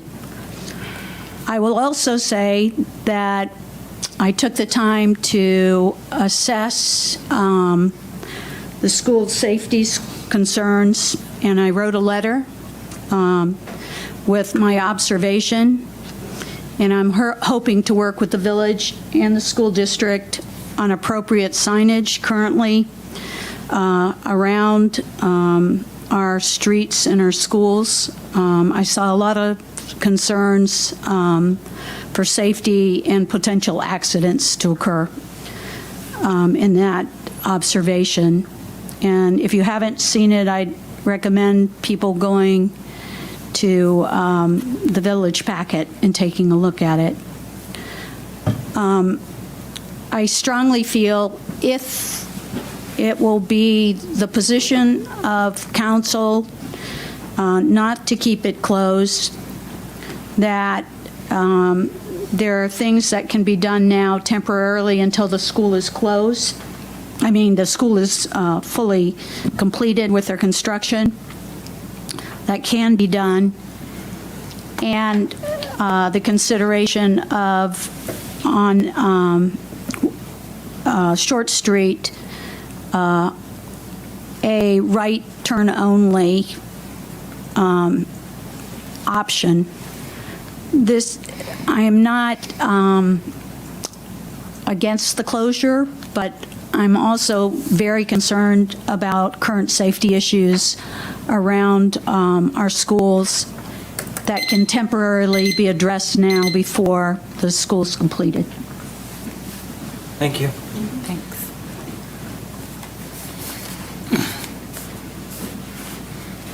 Hi, Jill Polly, resident. I have a question that's purely in just my own curiosity regarding like how this decision is made to close a street, if that's a decision that like we as a village or a council staff is allowed to make if we all vote on it and say yes, or if another level of authority is supposed to be brought in, like the Department of Transportation. I'm just curious. So maybe a note for later for question.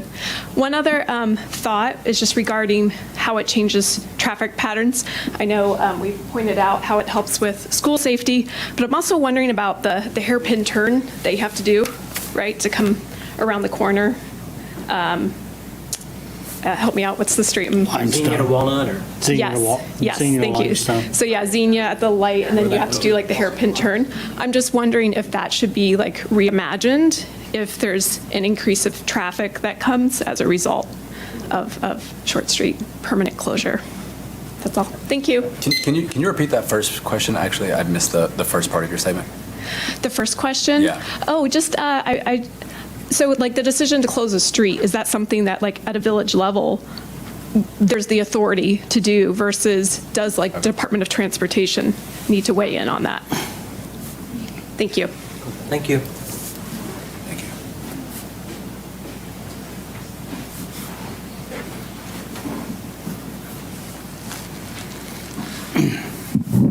Hi, I'm Dan Kaufman. I organize the Yellow Springs Hacky Sack group. We use the Short Street space at least twice a week right now, every Tuesday and Thursday from 6 o'clock till 9 or 10 o'clock. Just want to let everybody know that it is being used. Normally in the evenings, the lighting is better on Short Street than it is down at the train station, and so evenings makes it really great. The public nature of the space really is what pushes us there. We like foot traffic. We like to invite people to play with us, to enjoy the space. We used the space all summer long. I had my wedding reception on Short Street. It was open to everybody that walked by, food and cake for the village. We made some new village friends that day. And this is the kind of thing that I think Short Street should be. It's like what Yellow Springs, as I understand it, is all about. It's why we located our activity here, is because Yellow Springs is a place that is open and accepting and community driven, and it really matches with the mission that we have. And so I just want to encourage the permanent closure of Short Street and encourage the village to go after some of these parking projects that were shown in the presentation. Everyone seems mostly upset about parking. The 35 seconds it takes to go around Short Street seems really negligible next to people having parking spots, handicapped parking, accessible parking. Make more parking and give all the good spots to the handicapped spots. Like the rest of us can walk. It'll be great. Thank you. Thank you. I feel like that might be the bar on power user of Short Street there. Wedding and twice a week. The bar has been set. Okay. It has. My name's Matthew Kirk. I'm a village resident. I reside on Southview Drive. We really packed a lot into this meeting. I thought we were just going to talk about a park, but we got a park, a whole parking plan. We have the school safety thing, and I guess since that keeps coming up, and that's an undeniable thing, right? And we've decided that somehow Short Street needs to solve that problem. We should probably look at that problem irrespective of Short Street, because the reality is safe school drop-off at everywhere else doesn't happen in the middle of the road.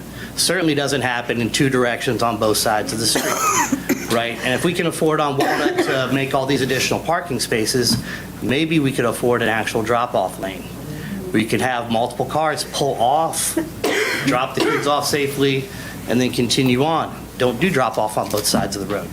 So, I mean, if we really care about that, I think we need to have an earnest conversation with the schools about solving that problem in a real way, as opposed to acting like the closure of Short Street all of a sudden will make that a non-chaotic, safe drop-off thing. Again, this is completely irrespective of the park, but because we seem to be tying that and, using the kids as a justification, I think it's important that we actually address that in a meaningful way, not just say, oh, we should close Short Street. That's an addressed issue now. Now the matter comes to, the park itself, which I think the reality on that is, if we're going to do it, we need to do it in a meaningful way so that people actually use it. And I do love that we have, the Hacky Sack. That's a community that's found a home there, but the rest of the community has not found a home there yet. Outside of some special programmed events that happened in a very short window of when the project was open.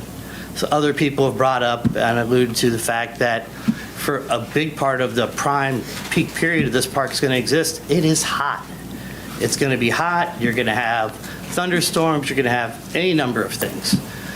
So that plan that Max drew up, it was kind of just a reimagining of what we have there. But the one thing, the current thing is missing, and in the finished seasonal or year-round version is missing, is shade. Had those little tiny street trees and stuff, but that's not going to cool off a space where people are going to want to stay out there for extended periods of time. Also, I think something to think about, if you just took Max's plan, since you have that visualization, that pavilion in the back, make that the park. Instead of trying to make the park, it's got a water feature, and it's got a pavilion, and it's got this, and it's got that, and whatever. Have it just be like one thing. Like, maybe it doesn't have to be everything. Maybe it's just a community gathering space that can handle big events. And that can be an event as benign as the Saturday Farmers Market could come and be located there, or it could be a big, DJ battle party or whatever. Nice thing about having covered space is that becomes 3-season space. You can use that a big part of the year round. We have a thunderstorm in the summer. Everybody knows what happens to business downtown. Business drops way off. Everybody runs out of town. Imagine if you had a place people could take cover. So I would encourage you to kind of approach the project, in a way that it works, for, I guess what the intended purpose we're saying is we want a central community gathering space, so things need to be at community scale. Thank you. Thank you. Hi, I'm Rose Pelzel. I live on West Herman Street. I grew up here, and before I was sort of an older teenager that was allowed to hang out downtown by myself, teenagers hung out at the Caboose. It was a very cool place to hang out, and then the Caboose left, and my cohort, we hung out at the Bench. It was in front of the soda machines between Tom's parking lot area and that little, area in front of the bookstore. And the people called the cops on us all the time. We were just hanging out on the street, on the sidewalk, and those complaints turned into our bench being removed. At the time, this is like 2008, 2009, I'm graduating high school. I go to Nonstop. My partner and my best friend did a documentary about the removal of the public sphere, right? The privatization of the public sphere. And at that time, I remember, I think it was the chief of police mentioned closing Short Street and making a public area. And I repeated that for years. When I was 15, I spent the summer in Bolivia, and every small town in Bolivia has a gazebo, and they have like traditions around teenagers hanging out at this gazebo. It's a space that's lit up at night. There's music, sometimes there's food. There must be teenagers in this town. I know there's fewer teenagers than there ever have been, but I want to invite them back into our space. They're scary, but if we're not seeing them every day downtown, they're going to more seedy places. I personally, as a teenager, was like, but I could be going into the Glen and getting drunk, right? Like, don't you want me here? So I thank you so much for all the work that was done on helping us imagine what could be in that space. I think people have had a really hard time imagining what could happen, and I've been dreaming about this, and I know it's going to take a while and investment, but I think it's a really great idea. So, thank you. Thank you.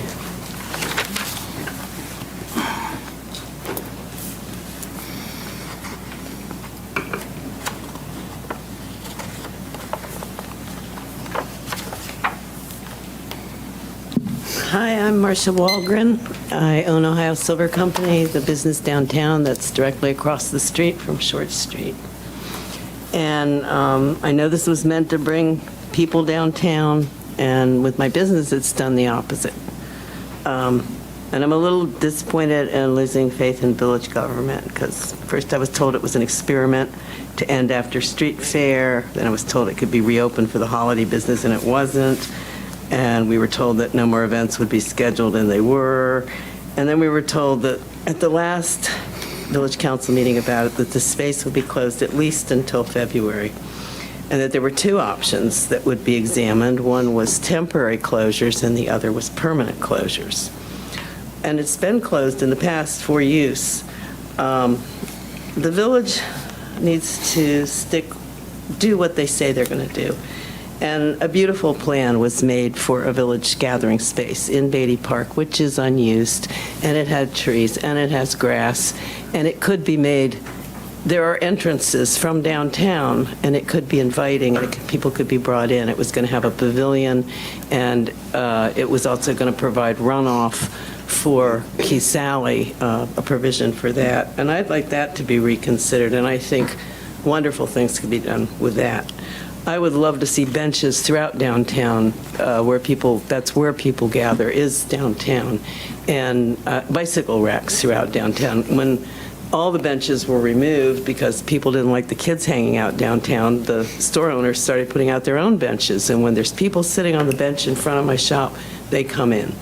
I've sat there all year, I've watched the use during the day, and there's been no use during the day. I mean, very, very, very rarely. The traffic change, the change in the pattern has affected us. And yes, I guess you could try to get people to stop going through Tom's, but the fact is, it was how people circumnavigated downtown, and it got to the businesses on Walnut Street and down back to Dayton Street. So if somebody comes in from the north and they looking for a parking space, they're going to try to go this way, and if they end up in a neighborhood they don't know, a lot of my customers say, we just gave up. I'd like to see Short Street reopened. I'd like to see Beatty Park made into a gathering space. I'd like that to be revisited.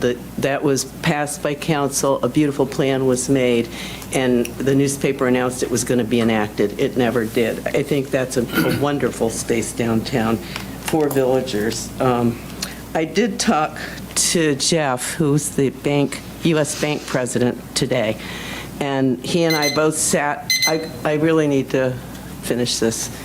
He and I sat on a panel for the McKee Organization's review, and he said he authorized me to speak for him today. He had to be at a conference with his kid for a baseball thing. Cedarville Bank, U.S. Bank, and Springfield's branch of the U.S. Bank have both closed. So that's brought 6,000 people to our branch of U.S. Bank. And so he said those people come here, they're shopping here, but those are the people they have to service now. And so what you've got is inconvenience, and he's had over 100 complaints. And you've got people coming in to give loans, to write loans. You've got people to, service 6,000 extra customers that come here. So I'd like you to consider them as well. That's all. Thank you.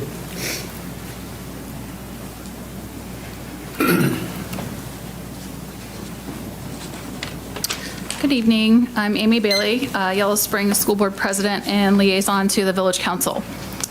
In October, Superintendent Dr. Terry Holden and Assistant Superintendent Megan Winston shared a statement with Council regarding the impact Short Street traffic has on Mills Lawn. While that statement was read in full at the January 21st community meeting, I wanted to briefly reiterate some of the several key points. As you know, the streets surrounding Mills Lawn have long presented safety concerns for students, families, and staff. For many years, our school personnel have had to monitor traffic coming from multiple directions during arrival and dismissal, vehicles traveling north and south on Walnut Street, cars turning to and from Short Street, and pedestrians using the crosswalk directly in front of the school and community foundation offices. This combination created congestion, confusion, and unnecessary risk during the busiest times of the school day. In past years, we've unfortunately witnessed several near misses between vehicles and pedestrians, often the result of distracted driving, speeding, and disregard for crosswalks. This concern becomes even more critical as we prepare for the addition of a district preschool in August 2027, which will bring even younger children onto the campus. Ensuring the safest possible learning environment for these students must remain a top priority. Since Short Street was closed to vehicle traffic this school year, we have seen a clear and meaningful improvement in both safety and efficiency. Traffic patterns are calmer and more predictable. While the closure does not eliminate every traffic concern in the area, it represents a meaningful and measurable step in the right direction. We respectfully ask that the village continue to work closely with YSPD when making decisions regarding traffic patterns surrounding Mills Lawn so that safety remains at the forefront. Beyond safety, we've also seen an unexpected but wonderful benefit. When school began in the fall, the Short Street space became a place where families and students gather after school to talk, play, and connect. This organic use of the space reflects exactly what a thriving community hub should be, a safe, welcoming place that fosters connection and belonging. Looking ahead to next school year, as our construction project nears completion, conversations have begun about improving school drop-off and pickup routines. Historically, Short Street has served as a feeder of traffic directly in front of Mills Lawn. Any reduction in traffic surrounding the school will significantly simplify transportation processes and further enhance safety. Our neighbors spoke loud and clear about the value of the Mills Lawn green space and the importance of keeping a school property in the center of town as the heart of Yellow Springs. We hope traffic decisions reflect the safest way to maintain that shared value. For these reasons, we strongly support the permanent closure of Short Street to vehicle traffic and the continued use of this space as a community gathering area. This decision enhances student safety, simplifies transportation, strengthens community connection, attracts young families, and reflects the values we hold dear in Yellow Springs. Thank you for your continued commitment to the safety and well-being of our children. Thank you.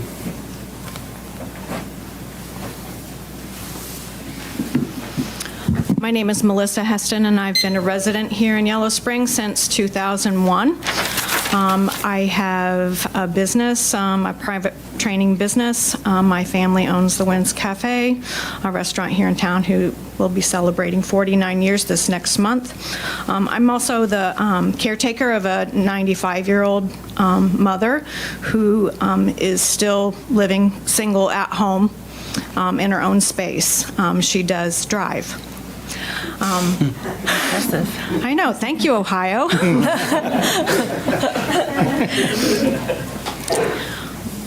But I also happen to be the executive director of the Little Art Theater. We did do a big, huge community celebration on Short Street, which was a lot of fun. It took a lot of work. But I'm mostly here as an event planner and a community event planner. So the things that I look for when I'm planning an event are accessibility, things that Short Street provided us for the Little Art and that event was that it was centrally located. It was accessible to many people. I loved seeing Max Chrome's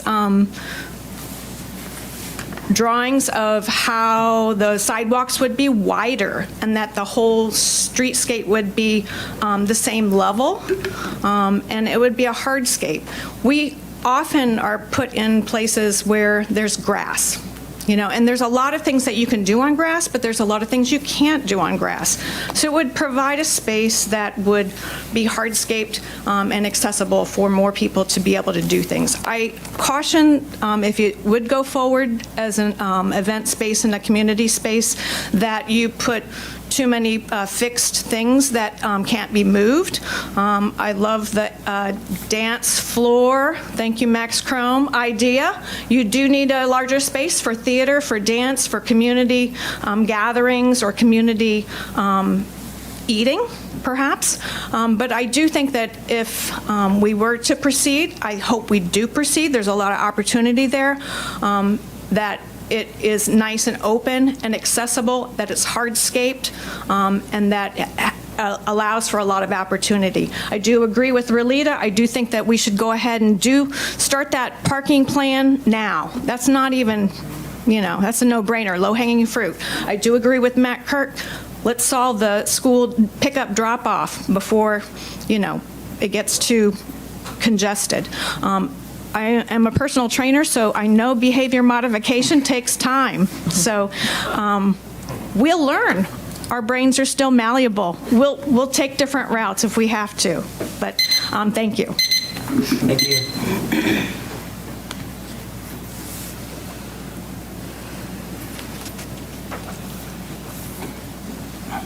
Hi, I'm Chris Zerbuchen, 48-year resident in Yellow Springs, and I'm asking council please to open Short Street. There are other places that we can have public spaces like the Beatty Park, the lawn of Mills Lawn. You could put a pavement there and have all of the events that you want to have in the middle of town. I agree with Mr. Kirk that parking and Mills Lawn drop-off and pickup has to be looked at and worked on. I think you can with the new school opening up, that there are other options. But please, open Short Street. Tom's parking lot is not a good pass-through, and I am using it. So please, open Short Street. Thank you very much. And I commend Village Council and the staff of an excellent presentation. And I agree, Corey Street would be great for more parking. Thank you. Thank you. All right, the pauses are getting a little longer. I have 1 minute left. Can I just say one other thing that I forgot? So for the Jones School, and I have personal experience with renovating old buildings, we've got the hardware store and the second building, the toy store, and whoever takes that over is going to have to do a lot of work, and it's going to take construction equipment to be able to access that, and it won't be good to have it on 68, obviously. So I meant to bring that up, but I think timing is everything too. If we're going to do major renovations, there has to be some consideration for that. That's all I have. One sentence. All right, we're walking a fine line here. All these ideas are great. At the end of the day, though, it all costs money. You got to figure out how much money it costs, how you're coming up with it, identify your funding sources, all that stuff. That was probably more than one sentence. Okay. All right. Yeah, and just as a, yeah, I think we gotta draw a line here at going back around. Okay. I just have one. Come say your one quick thing, and then this is the last one, okay? And we're not doing it next time. We're not doing it next time. I just wanted to say, I wanted to thank the village manager for looking at parking. It's been a problem the whole 5 decades that I've been doing business, and I would really be grateful if we finally solved that problem. The other thing I wanted to say was, as far as the traffic pattern goes, downtown, that it's changed. What we're seeing now, and we're right across the street, but what we're seeing is the traffic backed up from one light, which is Limestone, all the way down to Quarry when the lights. So what happens is you can't really cross at all. And what the Presbyterian Church is seeing is U-turns behind on Walnut, which she said she's never seen before. And what I've also heard is people going the wrong way through the bank entrance. So consider that too. Thank you. Anybody else? Yep. I'm Donna Silvert. I've been here since 1972, so here we go. I feel really refreshed by this meeting tonight. I like all of the comments, discussion, and the feeling that you're really listening. What really stood out to me, I never thought about those teenagers, and I would love to see more of the teenagers downtown. Great idea. Also, Yeah, accessibility. And I think you've heard it loud and clear. You got to pull in people who really know what accessibility is all about.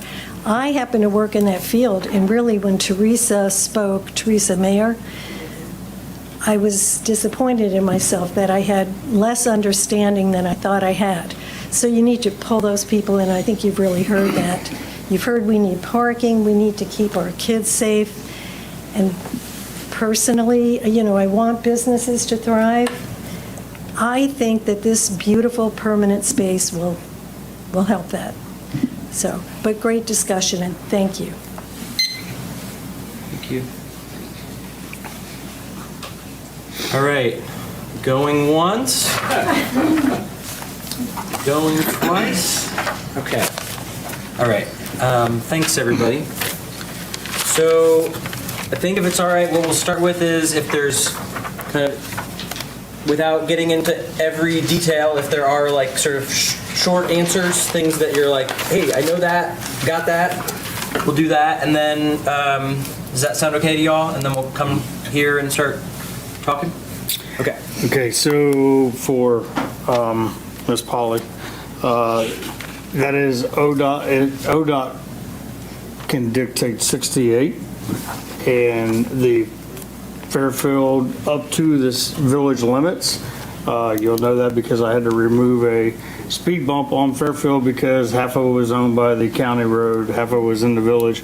So it is the village council and manager's decision on opening and closing of roads inside the village. I go here. There wasn't a bunch of them that. And no pressure. No, data for use, I don't know, we do not have that for during the day on what it was used, just on the survey data.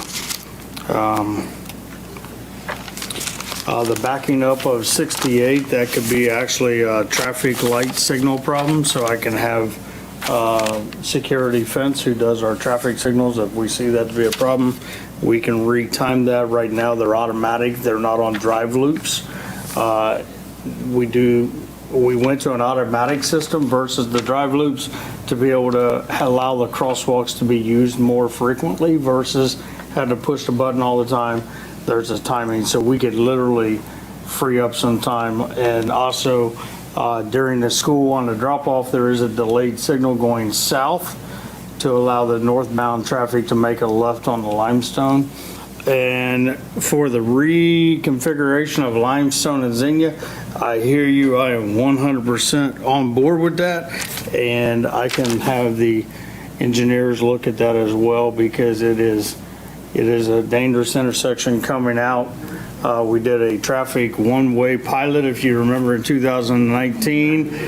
Yeah, we ain't doing that no more. So reconfiguration, and we do have right-of-way on the south side of Limestone that we could use to do that, and maybe work with the schools to see if we can straighten up Limestone a little bit to make it a easier transition. But we can talk to Choice One and see if they have some other suggestions.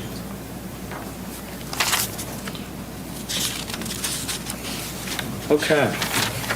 So I guess I'd like to get a little bit of input from council here, because I think there's sort of a question of how do we take a bite at this apple?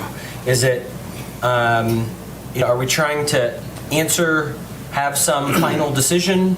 Are we trying to talk, get an initial pass of questions? I assume everybody has a bunch of questions or things they could ask about. So I'm just wondering if any of you have a clear idea of what you're hoping of how we would take in all this information. I'll just start with, this is just very broad brushstroke at this. Before going anywhere, to commend village staff for an excellent presentation, really. That was, I think, even to move this conversation forward, with the help of Max, we had to get kind of the stench of what's out there out of our kind of mind. And at minimum, that rendering and those photos in this presentation can bring this conversation to, I think, a place of just decency. Because I think what we're all working towards is, or want at least, is a vibrant downtown, a vibrant Yellow Springs, and an inclusive community. And I think that is what we laid the foundation of. Also, for me personally, just since this will be the first real significant vote, I think, for this new council, the three of us at least, definitely, that all of our decisions, or my decision, is going to be based on the now, not based off of past council's decision to open, to close, to not close, to postpone. I know that there was a lot of distrust in the process, not to throw shade at past council members or to staff, but I am judging this based off of the presentation, the vision and plan of today, and not taking any of this past kind of weight with me. So that's how I'm showing up for this decision, and then we can move forward.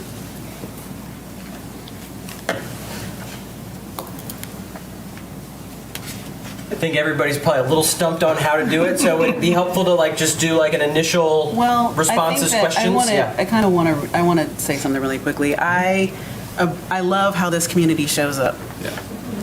I love it. Whether we agree or not, whether I'm losing hair or graying or not, I love how we show up. I love how we show up for each other. I would be remiss if I didn't let everyone here know that my mind is on what's happening to our Springfield neighbors. Yeah. And so that's helped me put things into perspective.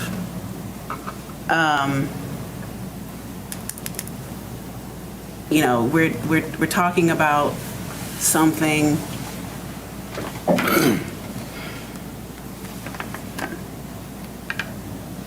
we're talking about something way lighter than what's happening just right down the street.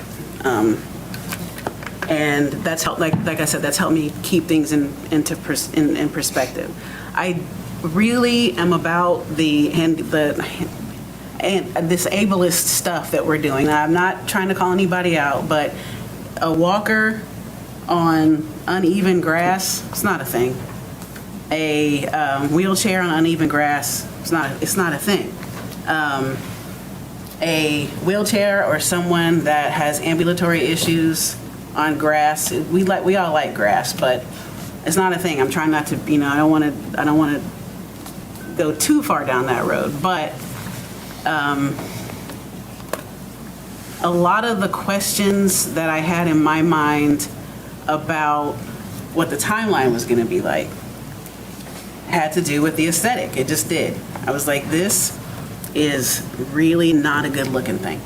And I know that, we didn't have Max's design expertise on the outset, but we do now.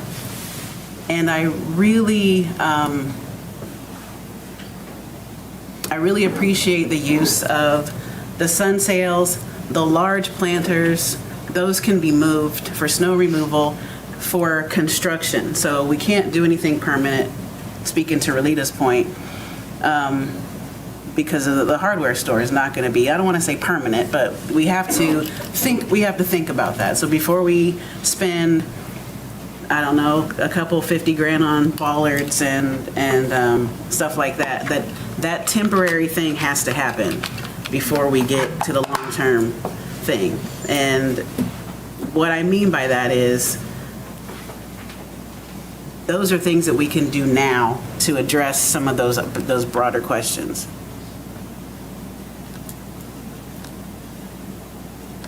That's what I got. That's what I got. Yeah. Maybe we'll do kind of a round and kind of see how people are feeling, then we'll see if we can carve a path forward. Angie or Stephanie, do either of you want to share any thoughts? I do. I'm probably a lot more opinionated, I feel like, about this issue than my other council members. But I think the process of this does matter. I think it's affected, it's created a divisive thing in the community itself. I have a lot of notes. I took a lot of notes before, just this weekend, just going over your presentation beforehand. And I disagree with a lot of things in there. I disagree with well, even down to how many parking spaces were lost. I know, I see, and I know, and I can see on the map the ones that weren't counted.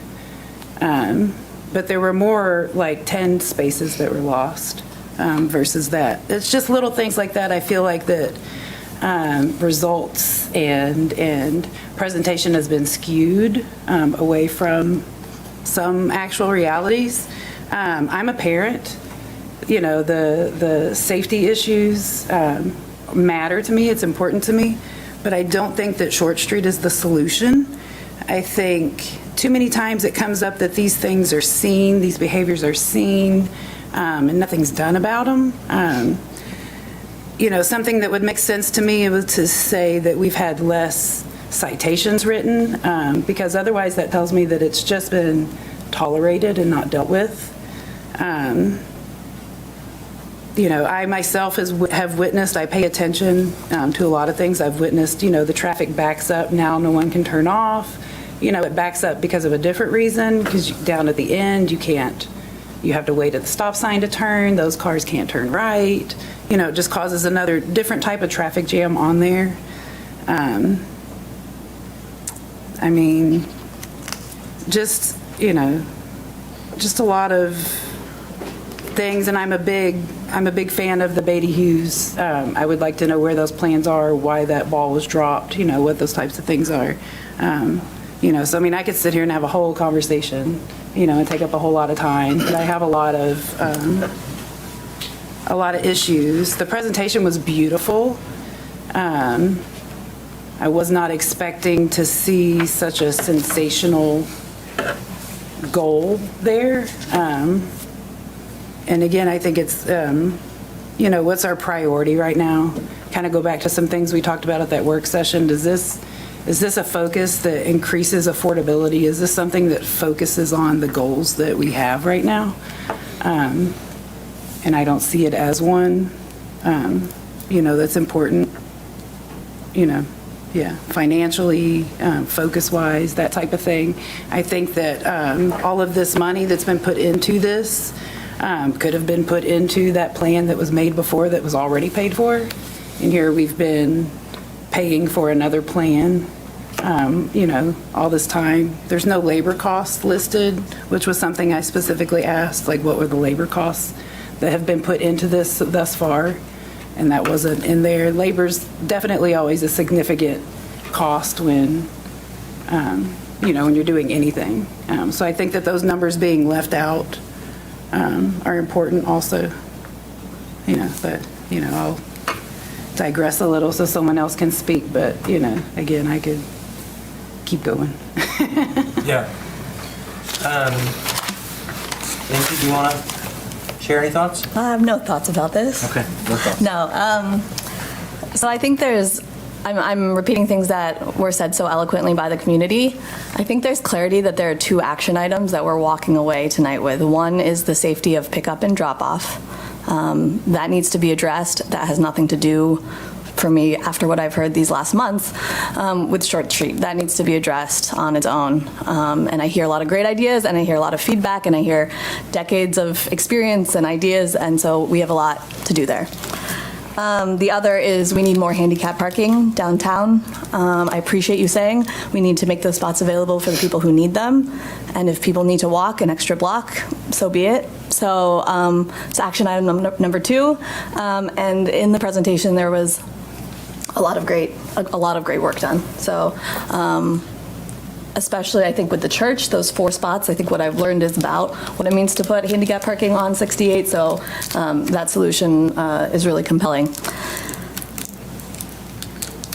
I saw and I've heard from a few different people that one of the reasons why this conversation started was about having bathrooms on this side of town.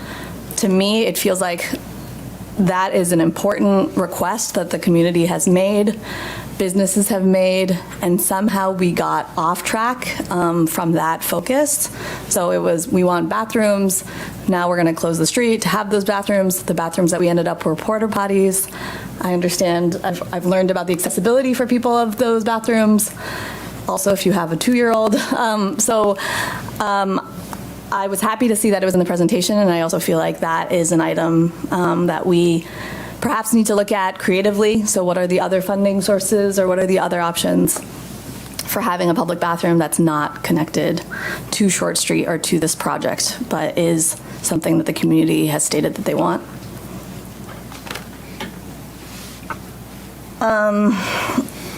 I think I have a lot of concerns just about how to finance this project, and what we've heard about infrastructure means that there might be additional costs than the budget that was laid out. I think those are real concerns, and that ideally, if somebody was going to say, hey, I love this, I'm super passionate about this, I want to make this my mark on this town, and came to us with $1 million, I think we would all have a lot of great ideas about how to make it happen and how to manifest it, but I don't see that reality right now, which makes it feel difficult to jump into something.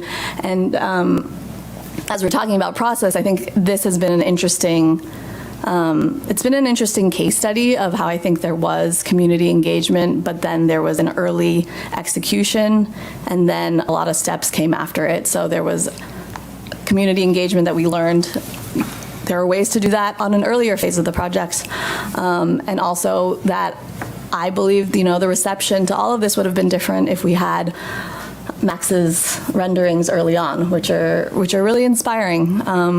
So to me, there's that question as well about both financing, planning, a vision, community engagement. What is the ideal order of all of these things to come together for something to be successful, for it to be backed by the community from the very beginning? And to Carmen's point, absolutely. It's amazing that you're all here today. And I think it shows the potential. Like, imagine planning this project from the very beginning with all of you in the room, laying out all of these concerns. I think we would be in a different place.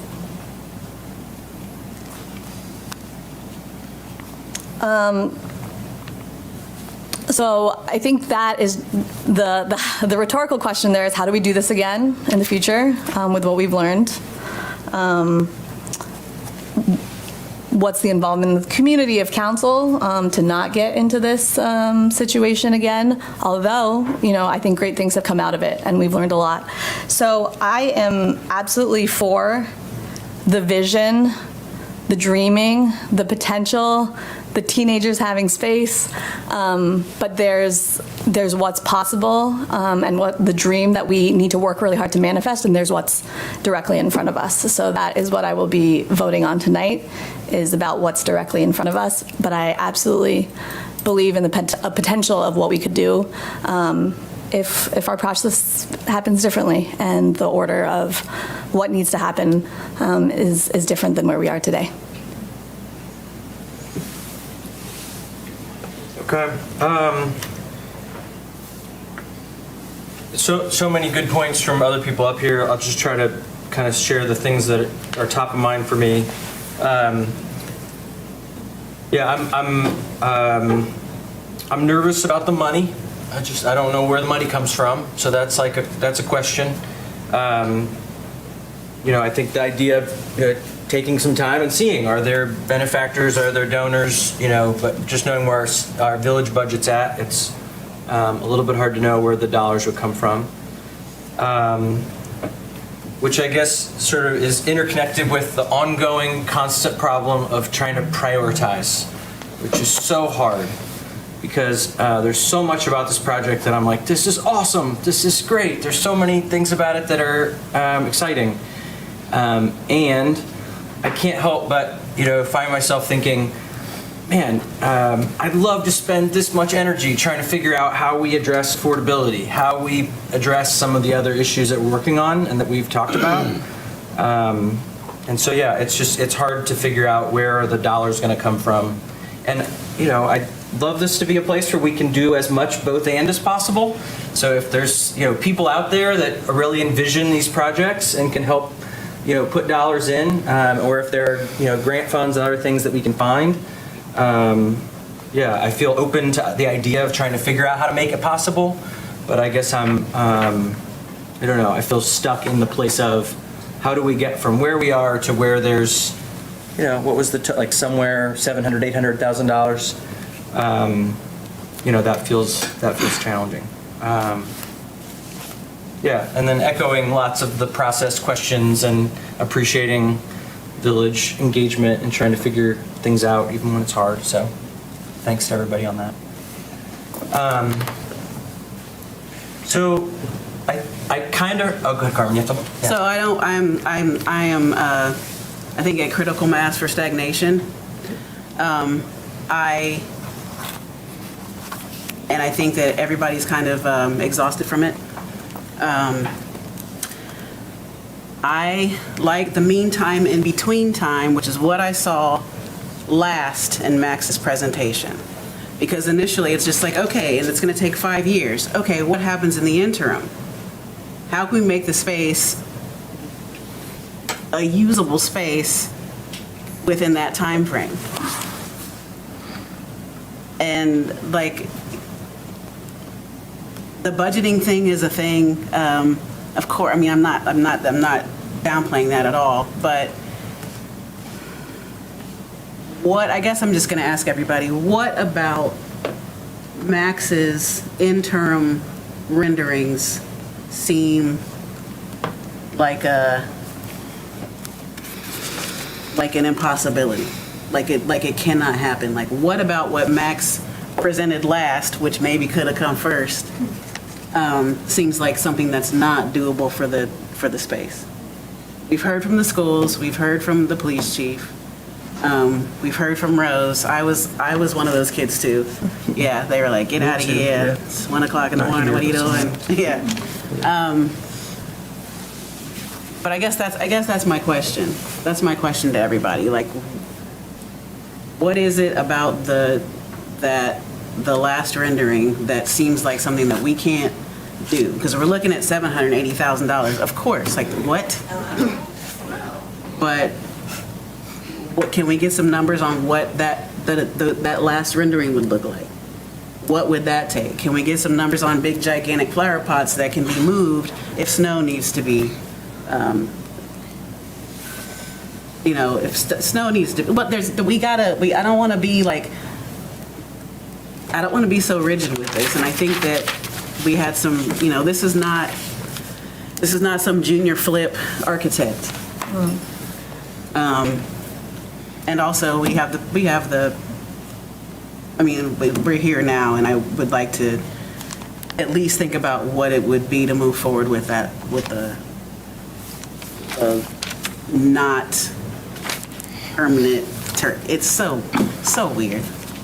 So weird. But I don't want to belabor anymore because it'll happen. But I want to do a temperature check on that.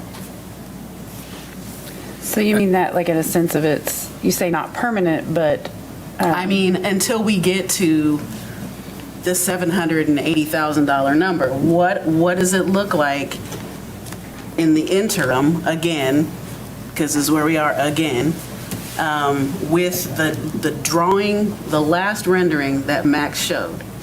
Yeah. With the sun sails and the big pots. That's what I'm talking about. But it remaining permanently closed, it just being temporary fixtures. Is that what you're advocating for? I'm asking what everybody thinks about that, is what I'm asking. I think, Stephanie, do I understand? I think you're saying, do you like that interim, or that last option? Mm-hmm. And I think Stephanie's saying, as a forever option or as a interim until we figured something out option? And you're saying until we figure something out, is that right? As an interim option. Yeah. Does that answer your question? I mean, because I don't know how that moves us forward. We're going for like that, and then we're going for that, and then we're going like to the $780,000. I think that spooks people out. Yeah. So I think, tell me if I'm misunderstanding, I think we're talking, Stephanie, I think the question is if it was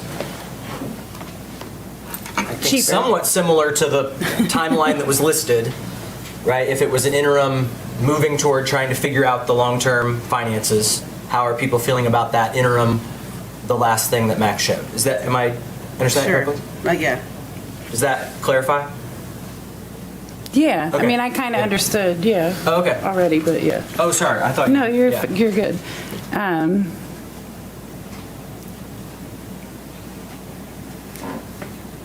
I would just, I look at that, my reaction to that is going, so we're adding, the cost to put that in would be on top of whatever final cost if it's an interim situation, you know, so that's just more money on top of that. But we don't really know because we don't have the numbers. Right, oh, I agree with that, yeah. I think there's a lot missing from the numbers, but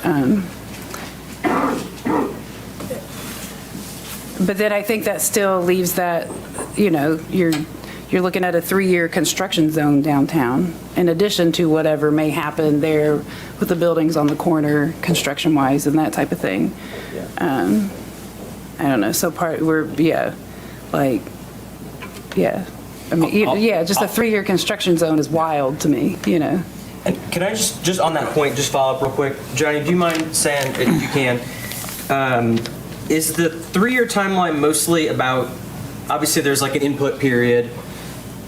I know I looked at that and I thought, well, if either we have the money and we could do it faster, or we don't have the money. Is there some other thinking around, I don't know if it has to do with the interplay of the construction or something? Is there something else that goes into the timeline? No, it's simply a funding mechanism. We figured a year to get the finalized plans of what we're going to be doing, but we can start fundraising. The biggest thing is if it's we're maybe going to do it, maybe not going to do it, we're going to close it, we're not going to close it, we can't even go for funding sources. To Angie's point, we got turned down for the permanent bathrooms because it was it may be, maybe not, we're temporary, and they said, hey, when you get an answer, then come back for that funding. We did not show them permanent bathrooms because we had already sent that in and it got turned down. But there is a possibility for permanent bathrooms on that area as well. So to go to Carmen's point, the interim, we wanted to show what could be done. And we have a PAC committee. We have a number of artists in this town, so literally you could do some paint and call for the artists to be able to do their renderings on the ground. So you're looking at some large planters and some wind cells that are going to be installed by our village team on already existing infrastructure. The porta-johns could be a small thing that we could donated for somebody to build around there if they wanted to. So the costs are minimal because we already have the tables, we already have the chairs, picnic tables. We're going to reuse what we have. The lighting's already there. So the lighting that Max had talked about, putting around the wind cells, we already have that. So it's a good answer to a permanent solution that would give us time to be able to fundraise. And if we got $1 million handed to us on January 1 of 27 and we had drawings ready, we would pull the trigger. But we got to have a permanent answer to be able to start looking for funding, collecting donations, going after grants and things like that. Thank you. So now, were you starting to Yeah, I mean, respond to Carmen? he jumped into it, but I think last time I didn't really put my position out there, at least some of the statements. I am very open to the concept of keeping Short Street closed because I know what it can be, the vision, the idea. I'm very open to it. What I'm not open to is keeping it closed indefinitely without a proven funded plan. And what I saw in the timeline and in the options presented from the financial said proven financial sources. And not to sound coarse, but they didn't seem proven to me. They were options. There were grants. They were fundraising. But it read to me as this was an informational, right? Like these are the ways that we can go about it, not the ways that we are going to get it. And so I think that was my cause for pause because I think my job up here is not to pass my opinion on an idea. It's on a proven plan with executable outcomes. And that's what the stewardship part of this is from a financial position. I am actually concerned about the finances. As we'll talk later, with Finance Committee and all those things coming down the pipeline. If we are to maybe reappropriate funds, then we get into a whole nother discussion of, is this actually the priority for funds as well? I can't answer that today. But I also know that I can't, in this position, keep our fellow villagers and communities waiting for the answer to all these questions while the street is closed. Something has to give. And right now, we are feeling the effects of a town square without any of the benefits of a town square. And the timeline, which makes sense to me, it does, especially from an economic development position that I have a background of. I know it sounds long, it's because it is long, but it's that way for a reason. But to tell my constituents that it's February of 2026 and the rest of 2026 will be towards exploring grants and fundraising and engaging the community, and then 2027 will be early infrastructure and preparation, and then 2028 will be initial phase 1 construction, that is problematic to me.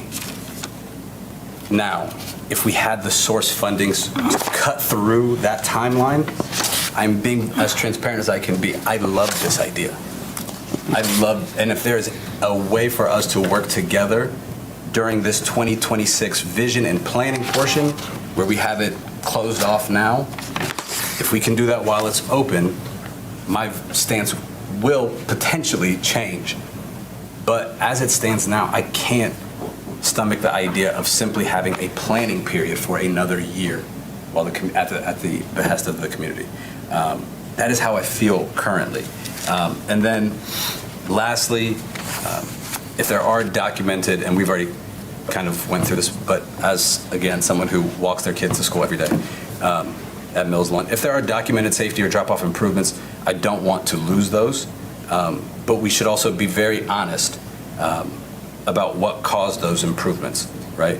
And if we need targeted traffic and school solutions, then we should address those directly, rather than relying on a downtown closure as the main tool, right? That is how I feel this. And again, I think that a revitalized and vibrant downtown is of the utmost importance for so many reasons. What I witnessed at the marquee unveiling, at the DJ battle, various nights throughout the fall and summer, was truly the first real, for a hot button issue, someone who hasn't lived here their entire life, was really the definition of like intergenerational Yellow Springs and community. And I don't know if it can be replicated at Beatty Park. I don't know. But that's not the topic that's up for debate right now. Today's topic is Short Street. And I think there is still too many question marks that I'm willing to work through with staff to get there. But as it stands right now, I think there are still too many question marks.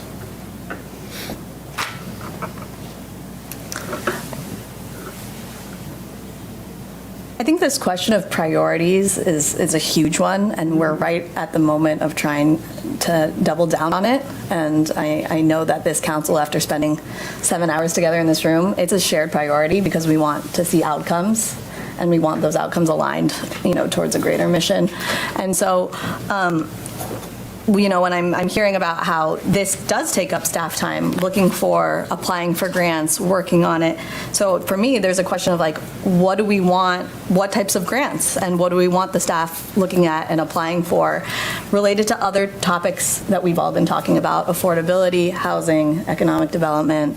So I don't exactly understand the full history of how Short Street was decided on as a priority, and maybe it doesn't matter because here we are, the 5 of us sitting here getting to decide what our priorities are from now to 2029. So I think there is a question for me there about prioritization and aligning community's priorities, council's priorities, and then the limited capacity of staff and their time and their resources.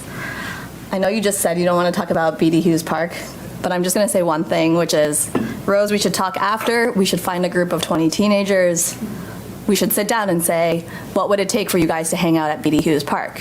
And if, we have these tables and chairs, picnic tables, lighting, music, a gazebo. That's another thing that's come out that I think is a really meaningful exploration, and that's also hearing, that it's not that space is not for everyone. It doesn't meet everyone's needs, but maybe we should explore those needs. Carmen, I think to your question, I think how I respond to it is that I'm nervous about doing like a short-term thing without having the longer-term idea. So it doesn't feel like it's particularly challenging, or I think what Johnny said, it doesn't have to be that expensive to get to the interim version that Max drew. Right. But I think some of like what Sanai was saying like resonates with me on like, if we are going to do the short-term part, but it doesn't feel like we have a clear path to the long-term part, that makes me nervous. Yeah.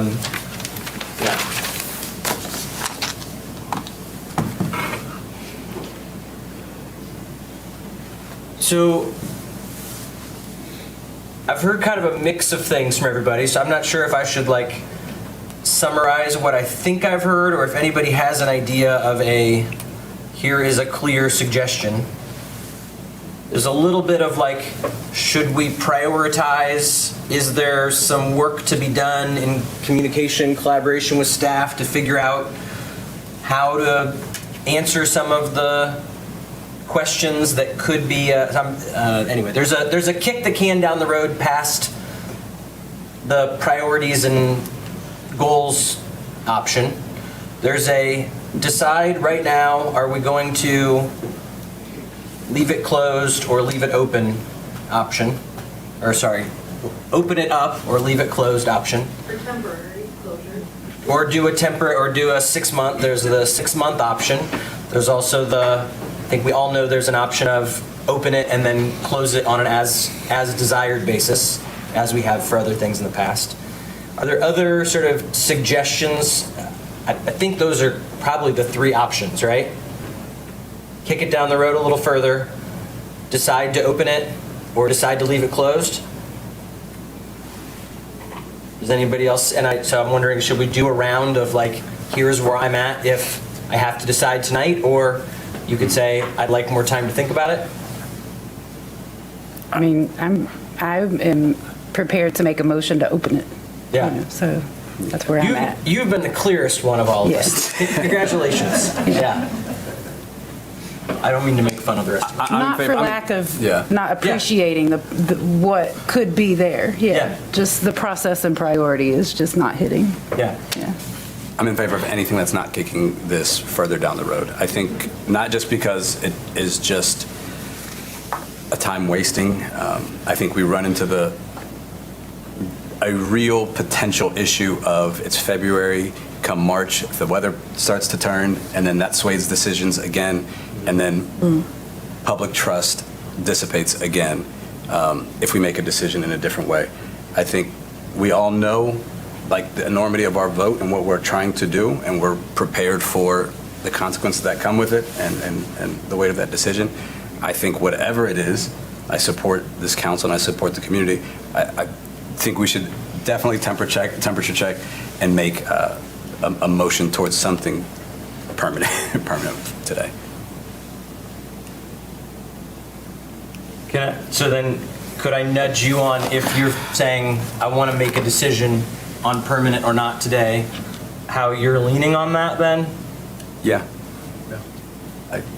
I am in favor of reopening. Of reopening Short Street as it currently stands, and working with the superintendent, the police chief, as well as any other interested parties in how to make the transition smooth, as well as with PAC, with the rest of the community on how to engage with them on how to do pop-ups for the Short Street for Short Street moving forward.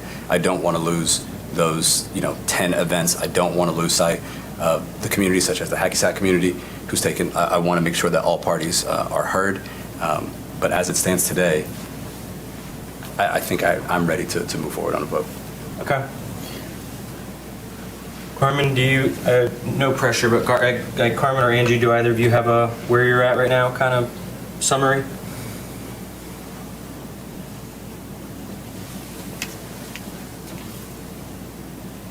kind of, in spite of everything that's happening and because of everything that's happening, what I saw and, was inspiring for a lot of reasons, especially with the more temporary solution or whatever, because it speaks to aiding with construction trucks, because that's going to happen, and we're going to have to close it for the construction, for the rehab of the buildings. And there's going to be a lot of activity that way. And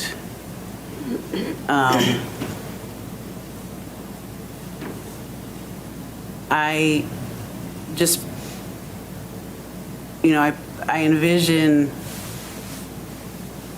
that space like I have seen, in Ann Arbor, Michigan as a prime example. My brother is there, and this happened during COVID, and some of these spaces have remained closed, and they've been, the site of traveling art installations, really interactive, progressive stuff that I think that we could benefit from. There are a lot of things that can be addressed with the last slide that that Max showed. I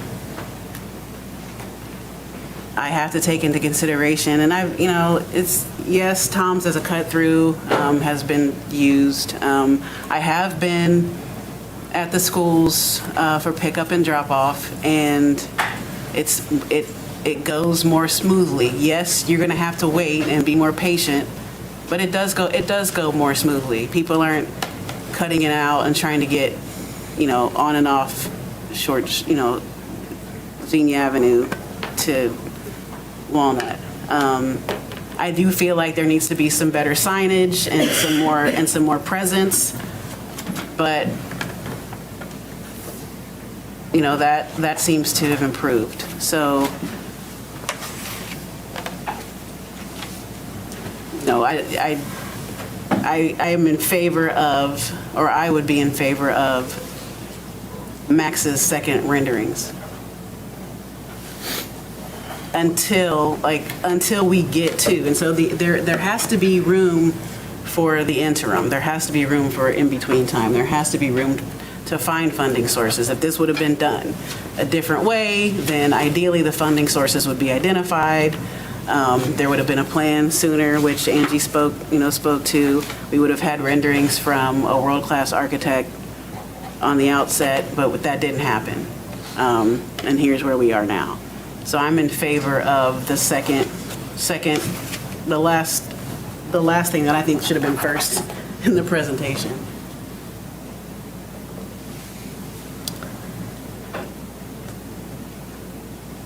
I'm in favor of opening it.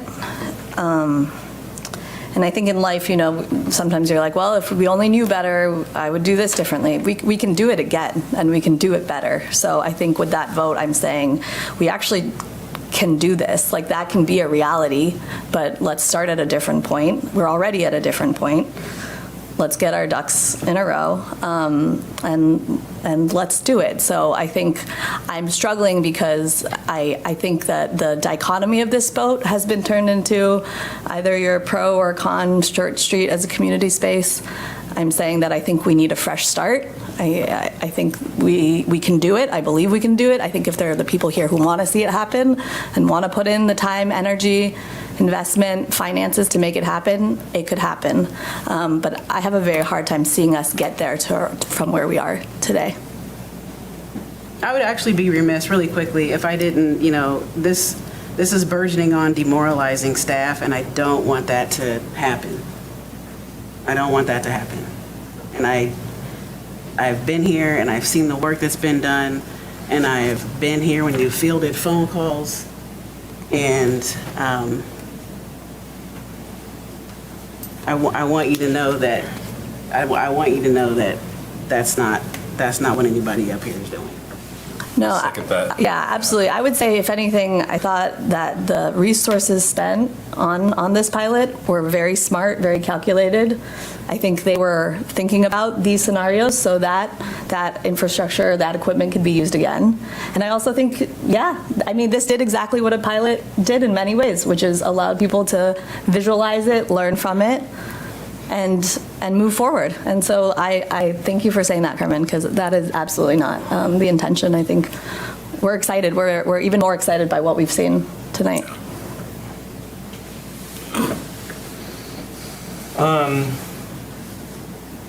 Yeah, I think, so I think if I'm hearing correctly,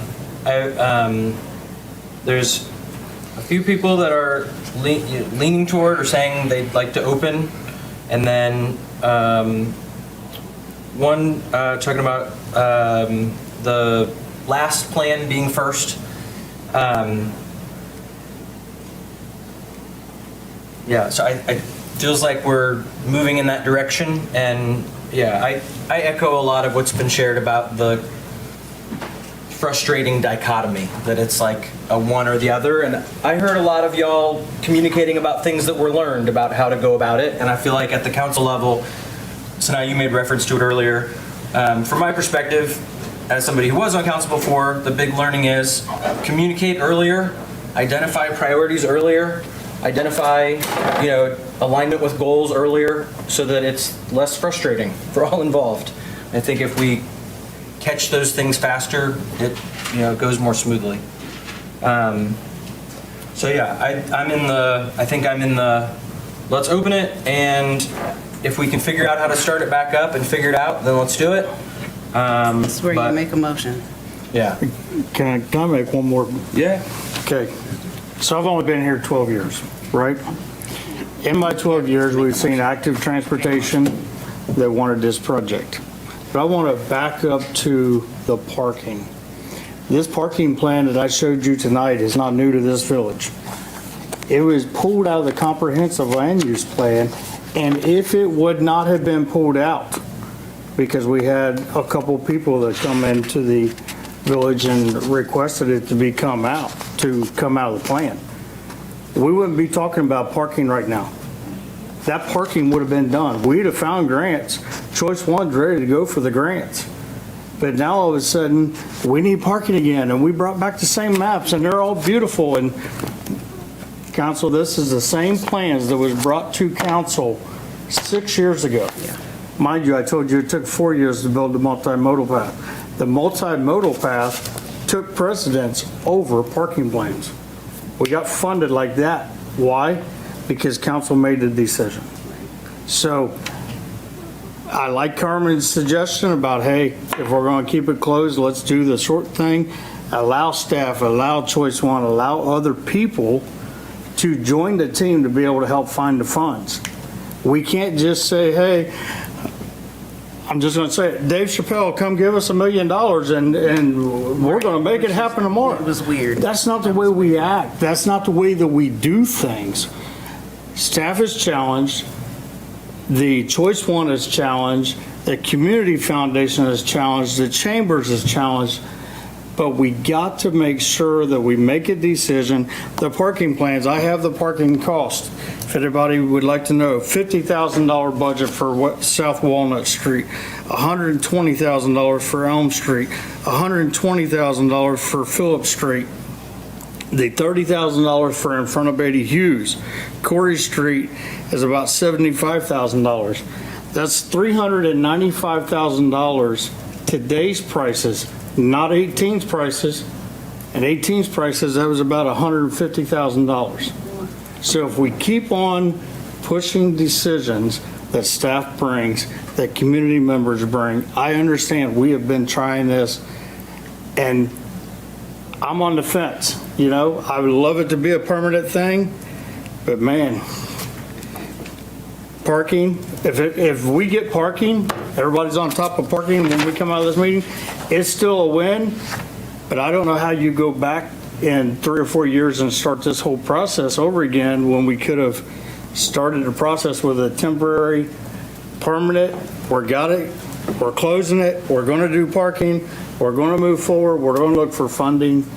And it's going to be great because we now have sunshade and things like that. So it's ultimately your guys' decision, but I just wanted to bring up the fact that, 6 years ago, this wouldn't have been a problem. We'd have already had the parking done. Can I clarify? Is the example that like in 6 years we might be in this situation, being like we should have approved should have done it. Short Street back then, and it would have been Correct. less expensive. We would have had. We already had the presentation. Okay. Yeah. So that was your only example about the parking. Well, I mean, the parking plan, we wouldn't be talking about parking because everybody said, we got an abundance of parking. Let's go ahead and close Short Street down and make it a community park. Okay. Thank you. Yeah, that makes sense. I don't think we're dismissing a question about that. parking. I mean, is it even a feasible thought to say, as Carmen has said, look at what's possible in the interim as funds are raised and a build-out is conceived of and put into motion? Is it feasible that the council could say, yes to a permanent closure and this kind of a build-out, yes to the interim, an improved space, and we're giving it 2 years for all of the funds to be raised, or some period of time, because the catch-22 is that staff cannot go after funding until council makes a decision. So it's very easy to say, well, you didn't bring us the funding sources, so we really can't say yes. Well, staff can't until there is a council decision. On the other hand, I get that council is saying, ooh, that's a leap over that one cliff. We don't know if there's mattresses down there or just some rock. So how are we supposed to do that? Well, if there are time frames sort of put into place, you keep your space, you improve your space, you have a desired outcome, and if you can't get the funding to get there, well, then you decide you want to keep it permanently temporary or do away with the whole thing. But just wondering if there's some way to let funds begin to get raised, to see if it's possible. Can I ask a question regarding the funding? Grants were put down as a major chunk of the funds that we'll be going after for this. For the restrooms, there was discussion that we had to preemptively close Short Street in order to even have the opportunity to XYZ. How many other situations like that do we know of definitively, and I mean like actually right now, that it takes us closing Short Street immediately in order to do phase, like the grants? Do we know that right now? No, or is, I don't know that. Because that would change, like if we're saying that we have, like, it's because of this and only this, then that, but if it's not, then it still just kind of comes down to fundraising, back to the same fundraising. With grant funding, though, I mean, it is, there's an outcome. Like, this is what we're doing, this is the outcome, this is why you're going to get the money. Yeah. And it's not, well, we're maybe thinking about maybe doing a thing, and maybe we can get a grant, and will you give us a grant for this thing that we may be able to say that we did, maybe, or not? Correct. So yeah. And correct me and help me out with this one. And so with this whole project up until now was considered a pilot program, which means that now we have in some ways some set of data and results and plans and renderings to go after grants with said proposal that we've had the information to go after now, right? That's my thought process, and I could be wrong, right? But the fact that we have now had from June till February, we've had data, we've had public input, we've had business input, we've had community feedback, we've had 2 councils take a shot at this, and now we have renderings from a world-class designer as well. I believe that is a boatload of information to now go out and attempt to get the financing that's needed for this project. My apprehension currently, as it stands, is still the same thing, is this not a yes and thing, or is this a either or thing? And so my answer is still, yes, I want to do this moving forward, but I also need like the actual funding mechanisms ironed out. That is really the only issue that I have right now, because I think if this was done properly, if it was aesthetically pleasing, if it drew more people in, then places like Ohio Silver, places that rely on retail, actually, the stance is potentially, I don't want to speak on your behalf, would welcome that type of change. They would welcome a community gathering space right in front of your location because it would draw more people in. But as it stands now, I still just want more. And I think that's the issue, is that we have a really good point of right now to move forward. But I don't know if it's continuing from the past, 8 months. Judy, could you just restate what you said? Because you summed it up really well. So Will you late. please? I mean, if you can nutshell it again. Well, it's just the way that I was hearing it from the staff side and the council side. Council does not want to put a lot of commit a lot of funding without an absolute, we know that this is a value and a thing we 100% agree with and think is one of our values and are willing to put a large amount of money towards. We'd rather know that we could put some money towards it and that funding would be available for, major portions of it. And so there's a hesitation on council's part to make that commitment because we're not seeing that. I'm not seeing anyone out there going, I will, I'm giving you a whole bunch of money. From the staff perspective, staff are saying there are grants that, we could go after. There's funding that we could go after and think we have a pretty good shot at gaining if we had a decision from council that said, yes, we are committed and we agree that we want the space permanently closed to look this way, somewhat like this, by the time we get it built out. So that's the conflict. So I think maybe one thing that would help me is it sounds like you have a lot of confidence about these grants. And we're talking about it very vaguely as the grants. But I understand that I understand better now that you have specific grants that you think are applicable to this, that we would be very competitive for, or that we very much likely get. Is that right? Correct. And that is, Some of it is with Green County, some of it's with ODOT, some of it's with MVRPC and other funding sources, but we can't do that if it's maybe. okay. So That's it's what not, Judy's saying. Yeah, so what Sanai's saying is that it's less so about the space being physically open or closed. If we leave tonight and we said council's voted that we want to see this community space exist in the future, it's open in the meantime, we're going to support you in going for these grants? They would want a closed date. Okay. They would want to know when council wants it closed. Okay, but to be clear, that is a different kind of question, right? Correct. I mean, we could, if we said we want to open it, if we get closure, if we get money, we've all agreed to close it. I mean, all of the transportation money we get is based on theoretically, if we can get the money, then we'll do the project, right? Not always, but correct. Okay, I mean, not always, but often. The arts, just from the arts perspective, if I was hey, Ohio, any Ohio Arts Council, we're a municipality and we want to do an art installation on a street that's it's kind of the same thing. It's if there's no,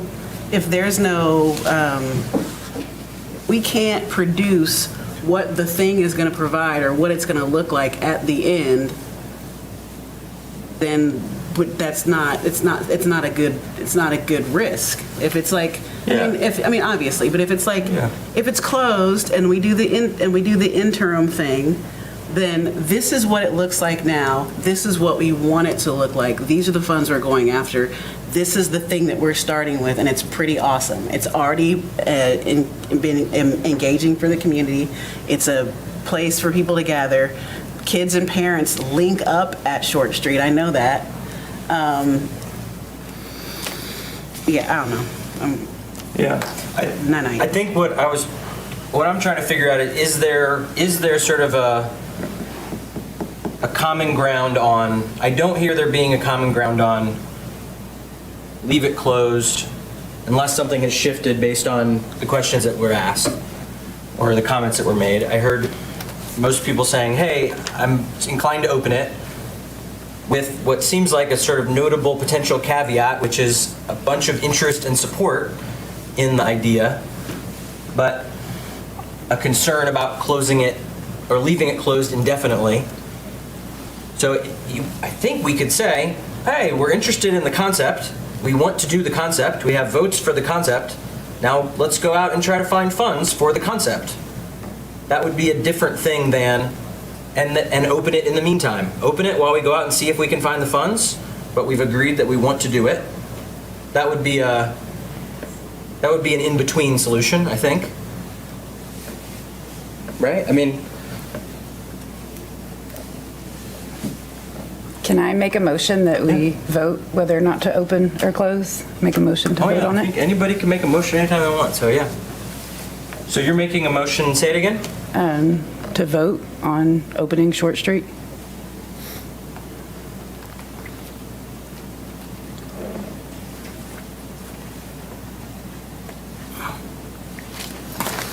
So this is where, if there's not a second, then nothing would go past, just to say. Are we waiting for a second? Yeah. Well, I mean, it's a little vague. Are you voting to permanently reopen Short Street, voting to open Short Street pending funding? I think that's where our frustration is coming in right now, right? The if then statements, and again, this is meeting 3 for the 3 of us, so apologies if we are out of order. If that's possible to do an if then, like, it's easy for me to say pending grant approval, we will close in. If that's a possibility, then maybe that's another discussion, but that's not what I'm hearing, that it has to be closed first then. Am I wrong on that part? Because if we were to say pending grant approval, then we will close within 6 months. But to me, those seem like just scenarios right now, unless I'm misreading, or if there's a way that you can clarify that, Judy or John, or anybody really. I can't clarify it. I think it's definitely an option to do the cleanest thing if you're trying to raise money would be, it's closed, we've all agreed we want to do it, 100% of people in the community want to do it, and here's the plan to do it, and we're trying to raise money for it. That's the cleanest thing. There's other options in between. How do I word that in a motion? What's that? I said, then how do I word that in a motion? Yeah. I mean, yeah, if you need it specified, then, I mean, I think we're all open to the idea. I mean, and if it comes down to language, then, I make a motion to open Short Street. Until we close it? Until we know if it's feasible, yeah. I mean, Does that answer your question, Sinai? make a motion to open Short Street and pursue, grants and funding, not a motion. in the meantime, What's that, Angie? No, sorry, I'm thinking out loud. Yeah, I think I'm going to sit this motion part out because I think there's some logistics behind it. Well, okay. The clerk had something to offer. If I'm Yeah. hearing you, if I'm hearing you right, it seems like what most of you, anyway, would like to do is to say, well, I'd like Short Street to open, but for a select period of time during which we convey that we are fully moving forward with permanently closing Short Street if adequate funds are raised within X period of time. Staff, you have full go-ahead to go tell all and sundry that a decision to permanently close Short Street has been made and that it has this kind of a timeline on it, which it's not great to give back grants. It's really not great. So it means a massive scramble. And then it means, okay, well, what happens then if we go, well, we got 80% of the way there, but you guys wanted us 100% of the way there. Now what? I mean, there will always be a lot of moving parts. So it seems like one of those deals where it's like, well, you're either having the baby or you're not having the baby. You hope the baby's not ugly, but man, you gotta go with it, one way or the other. There's no half baby. So it's kind of that's all I'm seeing is like, you gotta make a commitment at one point or the other, but I do hear that people would like the street open while, if there's gonna be a period of time before something nice looking can be in place. The rest of it is just gonna be a really hard decision. Yeah, and then the other interplay for me, so I think we have an option to say, hey, we're supported if there's, if we can raise money for it. Then this next question that's interrelated is that the priority of where to spend our time, and how much time and money do we want to spend on that? So how much investment do we want to put into finding the funds? And it's like, if it's a relatively low lift, then it feels like then I think I'm in the, sure, give it a shot. But if it becomes this feels like it has become a major project. I don't know if it feels like we're done with this part, and then now it's just, hey, we've got the core data from the last several months, so now we can fundraise relatively easily. I don't know. We haven't figured that out. So I'm just going to try to do a quick run. I think you're pretty clearly saying, hey, I think we should open it back up, period. Sinai, I think I heard you saying,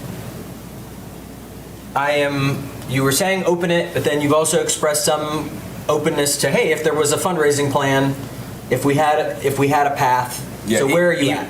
Irregardless, yeah, my vote stands with opening it currently. I am all in favor of a path forward, though, because I believe in the project. Now, I know that's just throwing a wrench into but depending on what our vote is, if the vote is to open or close, then my vote is to open. If my vote is to open and add in with the caveat that it will close if we raise X amount of dollars, then that's also a financial question that we'd have to dive into the numbers before I can commit to that as well. So to me, it feels like, let me not go off feelings. Feelings get you in trouble. So yeah, we'll just take that for where. Carmen, I think I heard you saying, I like the idea of keeping it closed and doing the hybrid interim plan. Right. That hasn't changed. Angie, I think I heard you saying you were on the open it up. Has anything changed about your perspective? Okay. So I think what I'm hearing is, and this is I understand you just want the clean open it, and I think some of us were just trying to figure out, hey, we're not saying that we want it to be that we aren't open to the concept, but that there's a majority of people that are saying, let's open it up, and then if we can figure out how to explore it, then we figure out how to explore it some more. I think that's what I'm hearing. Is that in line with where people are at? Or anything else that needs to be said? In which case, I'd be happy to make that, just to move us on. Could make the motion of that, the idea of opening it. If you get the words right, go ahead, yeah. I think it's open it, and honestly, it's just open it, and then it becomes a question of if we can figure out a way to, put together a plan for fundraising or a plan to how to approach it. Honestly, I think it raises an interesting question, especially with the parking, of how soon is too soon to bring something back. Because parking is fascinating, and I'll say there's several items here that I think we're all in agreement need to go on the issues to maybe prioritize. For sure. Along with the 1,000 other ones that we have. But the parking thing's interesting, because at least in my time here, Carmen, I don't know about your time, we've never talked about it, right? Oh, yeah, In your time we did?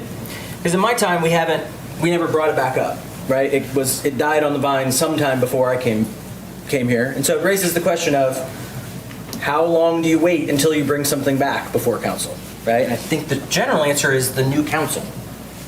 The parking we have, but so the parking thing is not on the same page for me as Short Street. I agree. Yeah. I was just trying to identify that. I think we've all heard there are several topics that are, let's decide whether to talk about them. So how do you make that motion? Sorry, so the motion I think it's Stephanie's motion saying open Short Street.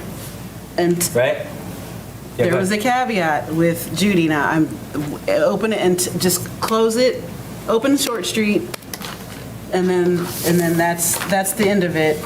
Or do we put that until we close it, or until we move forward with the plan to close it? I'm sorry, Judy, does that, like, how does that motion sound? How does it sound? Open Short Street. Yeah. How does it sound? I mean, is it just? Is it sound? Is it a sound motion? The motion is to vote to open I think Short Street. that if that's the motion and that's where you go, then I think you're basically saying, and we're done with this project. Because I think staff have run to the finish line, and you're like, well, listen, if y'all could just get a quick drink and go another 10 miles or so, we'll be interested in that. And they're like, we get you over the finish line here, you decide. Yeah. So I think if it's open Short Street, you're just done. For me, I understand that, and I understand that if that's how you would respond to it, I can understand that. And that's not how I mean it. Yeah. Okay? So from my perspective, that kind of mentality of, we talked about it one time and now everyone hates it and now it's done, that's like I don't like that mentality. Well, I understand, I think there's an acknowledgement here. Part of the dynamic is that the process was clunky, right? There's a bunch of this that had we started in a different way, we maybe could have ended in a different way. And you've heard that from multiple people up here.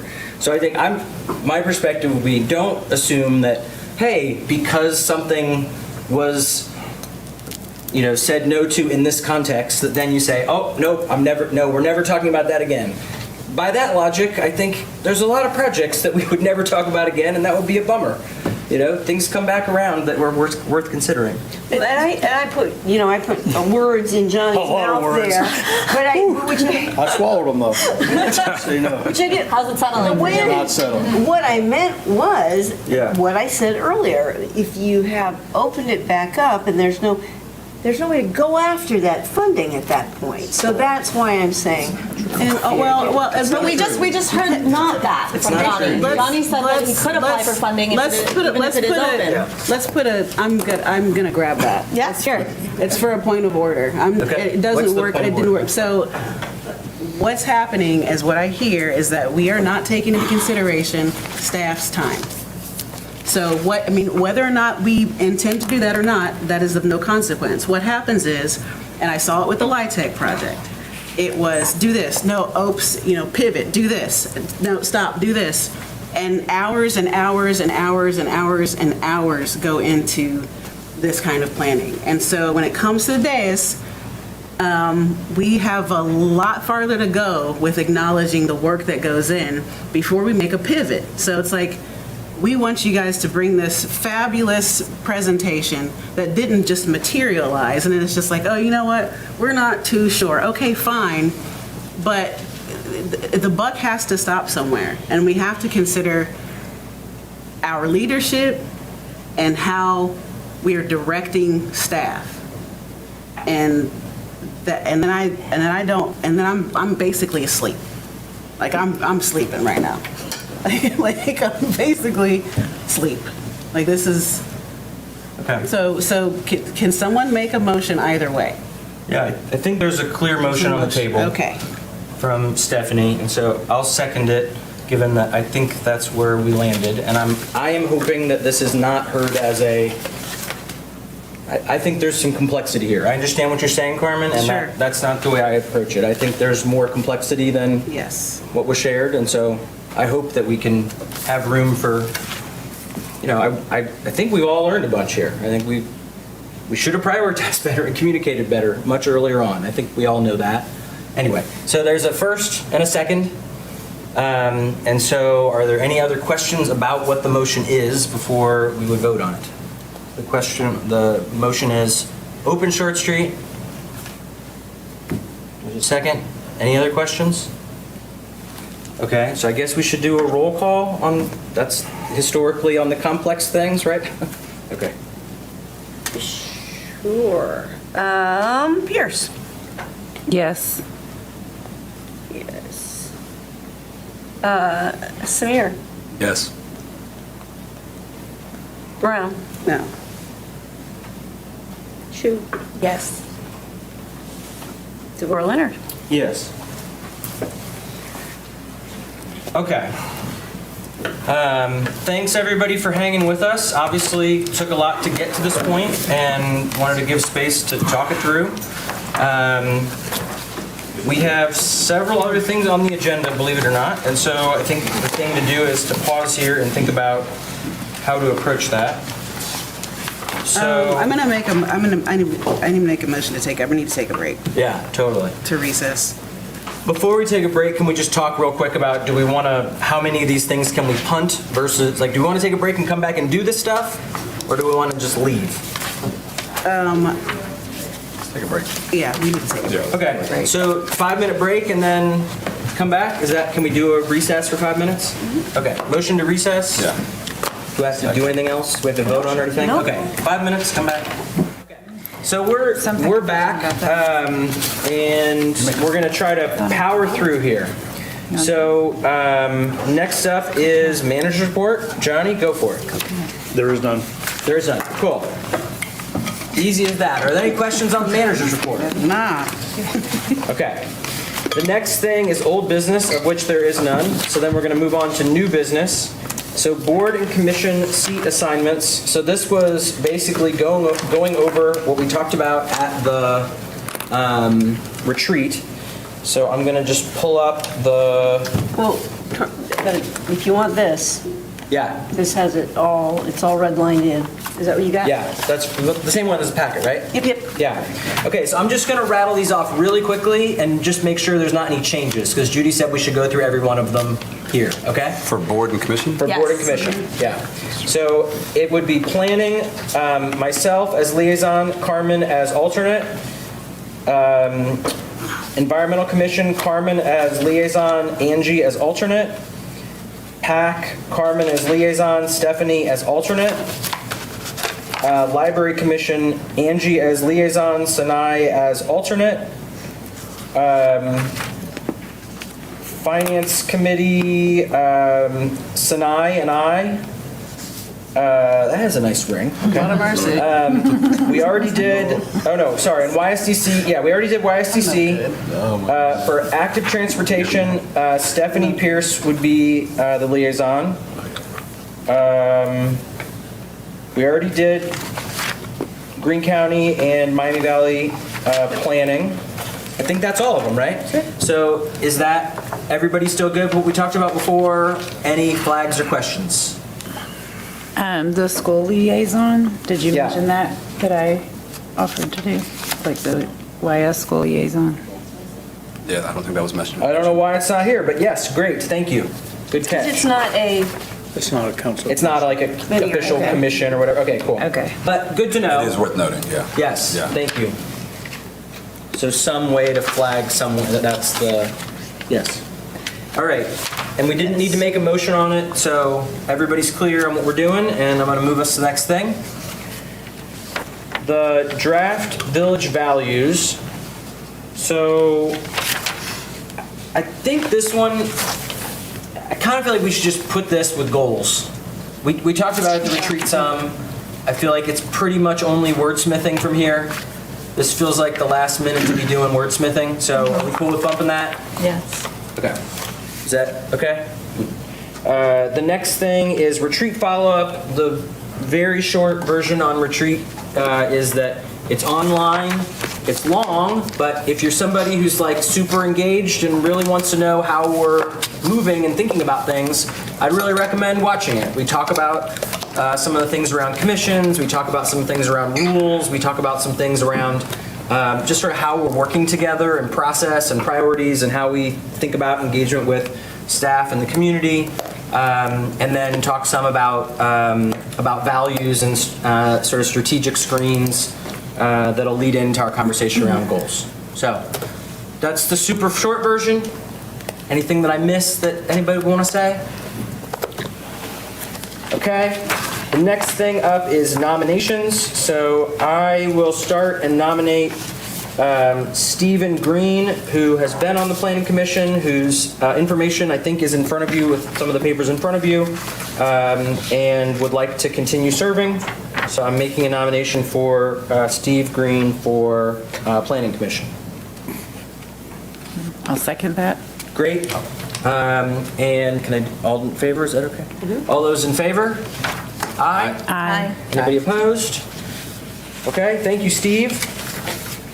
Carmen, I think you're up on nominations. Yeah, I have two. Brian Gibson for the Environmental Commission. He's interested in managing the community gardens. And also re-upping and nominating Joanna Schultz Herman for Environmental Commission. She served already and is interested in continuing to serve. Great. And that is, do we have to vote on both of them, or can we do them at the same time? You know what, I would do them separately, just in case, because you've got one returning and one coming in Yep, fresh. so- Brian's fresh. Okay, so I'll second the nomination for Brian. Any questions? Okay, all those in favor, say aye. Aye. Anybody opposed? Great. And then Carmen made a nomination for Joanna to continue. Angie second. Any questions? Okay, all those in favor say aye. Aye. Anybody opposed? Okay. Let that be a lesson. We can get through new business very quickly. if we so choose. Okay. Motivated. The next, or business in general. Okay, so the next thing is future agenda.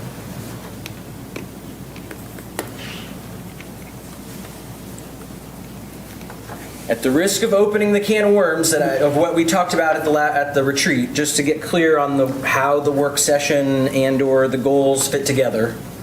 So I think where I landed the retreat was that we were going to start a work session on the goals at 5. Then we were going to pause at 6, normal posted time, and do a regular meeting, but that we're all expecting to be a pretty short regular meeting. And then we would go back to the work session on the goals after that, that the goals would be in new business or old business? It would be on the agenda. Yeah, I actually have them as the resolution, but I can just, they can move to old business on the agenda, and you can wrap them up, and then the resolution can come on the second. You said that, I'm sorry, say it one more time. So you do your work session, you don't get all the way done. Yep. You go through your regular agenda, and one of the items on the agenda is village goals, and it's under old business. And you pick up where you left off at the work session, and you finish it up, we hope. Okay. And then the resolution comes on March 2nd. Okay. Okay. Does that sound okay to everybody? Great.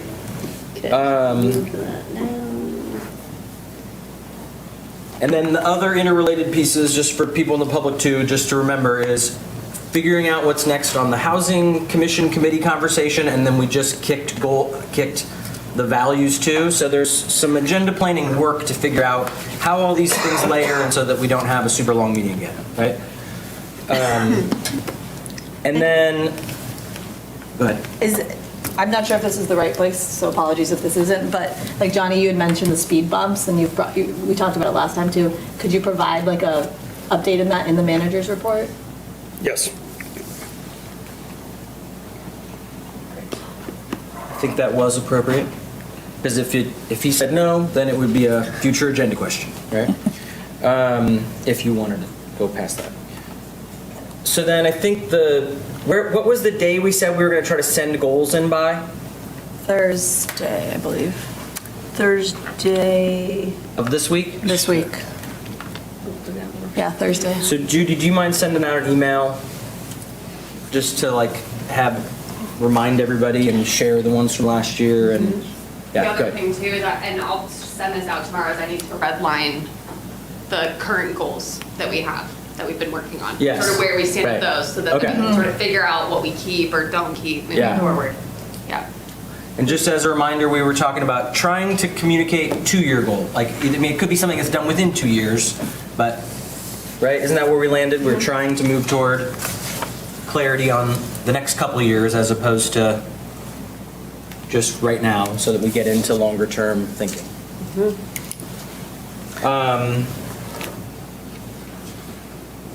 Okay.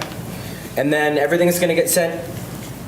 Then Judy's going to work with Elise on collating it in the way that we've had them last year. And then Elise is going to facilitate us trying to hone in and make decisions.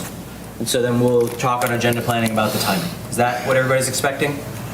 Yeah, I don't know where it fits in now that we're kind of just trying to wrap this up. I don't know if this would be manager's report or just as we're talking about economic development and everything that's happening around us, a status of where we are with the vacancy. I think the zoning, Meg's old position. It makes a big difference in how we move forward. So if we can move that, I don't know where it fits, but if we can start that conversation. We were hoping to get it posted sometime this week, if not early next week. And, all right, we can talk about that, right? Yeah. Okay. Okay. So it sounds like that might be a manager's report conversation. If you have input, you have questions, reach out to Johnny. Okay. Any other, I think that was clear on the goals stuff, right? Is there anything else that we need to just get I think it's clarity on? clear, and I'll get with Elise, and then we'll get stuff out to you with a reminder about when it needs to come back for getting Okay. processed for the next packet. Okay, so then rules will come back, but as a first, not a second, with the conversation that we had. Anything else that you don't see on the future agenda that you want to? We need approval for choice one contract for the 17th for engineering for the stormwater for Fairfield for the OPWC grant. Wait, the one you're just applying for? No, we got the grant, and now we got to sign the contract for engineering. The funds become available July 1.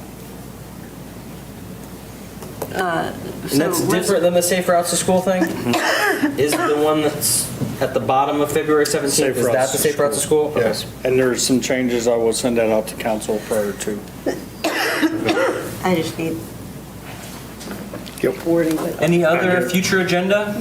Yeah, I mean, we talked right now about school safety, pickup drop-off, and parking.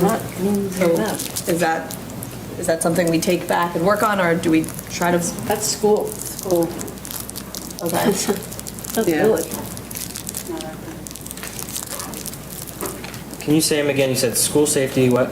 Handicap parking downtown. Parking downtown, and then I guess I would argue parking, the other parking, besides going downtown. Where I'm at on those is that it would be like, bring it up in goals Okay. if it feels like a priority to you. Okay.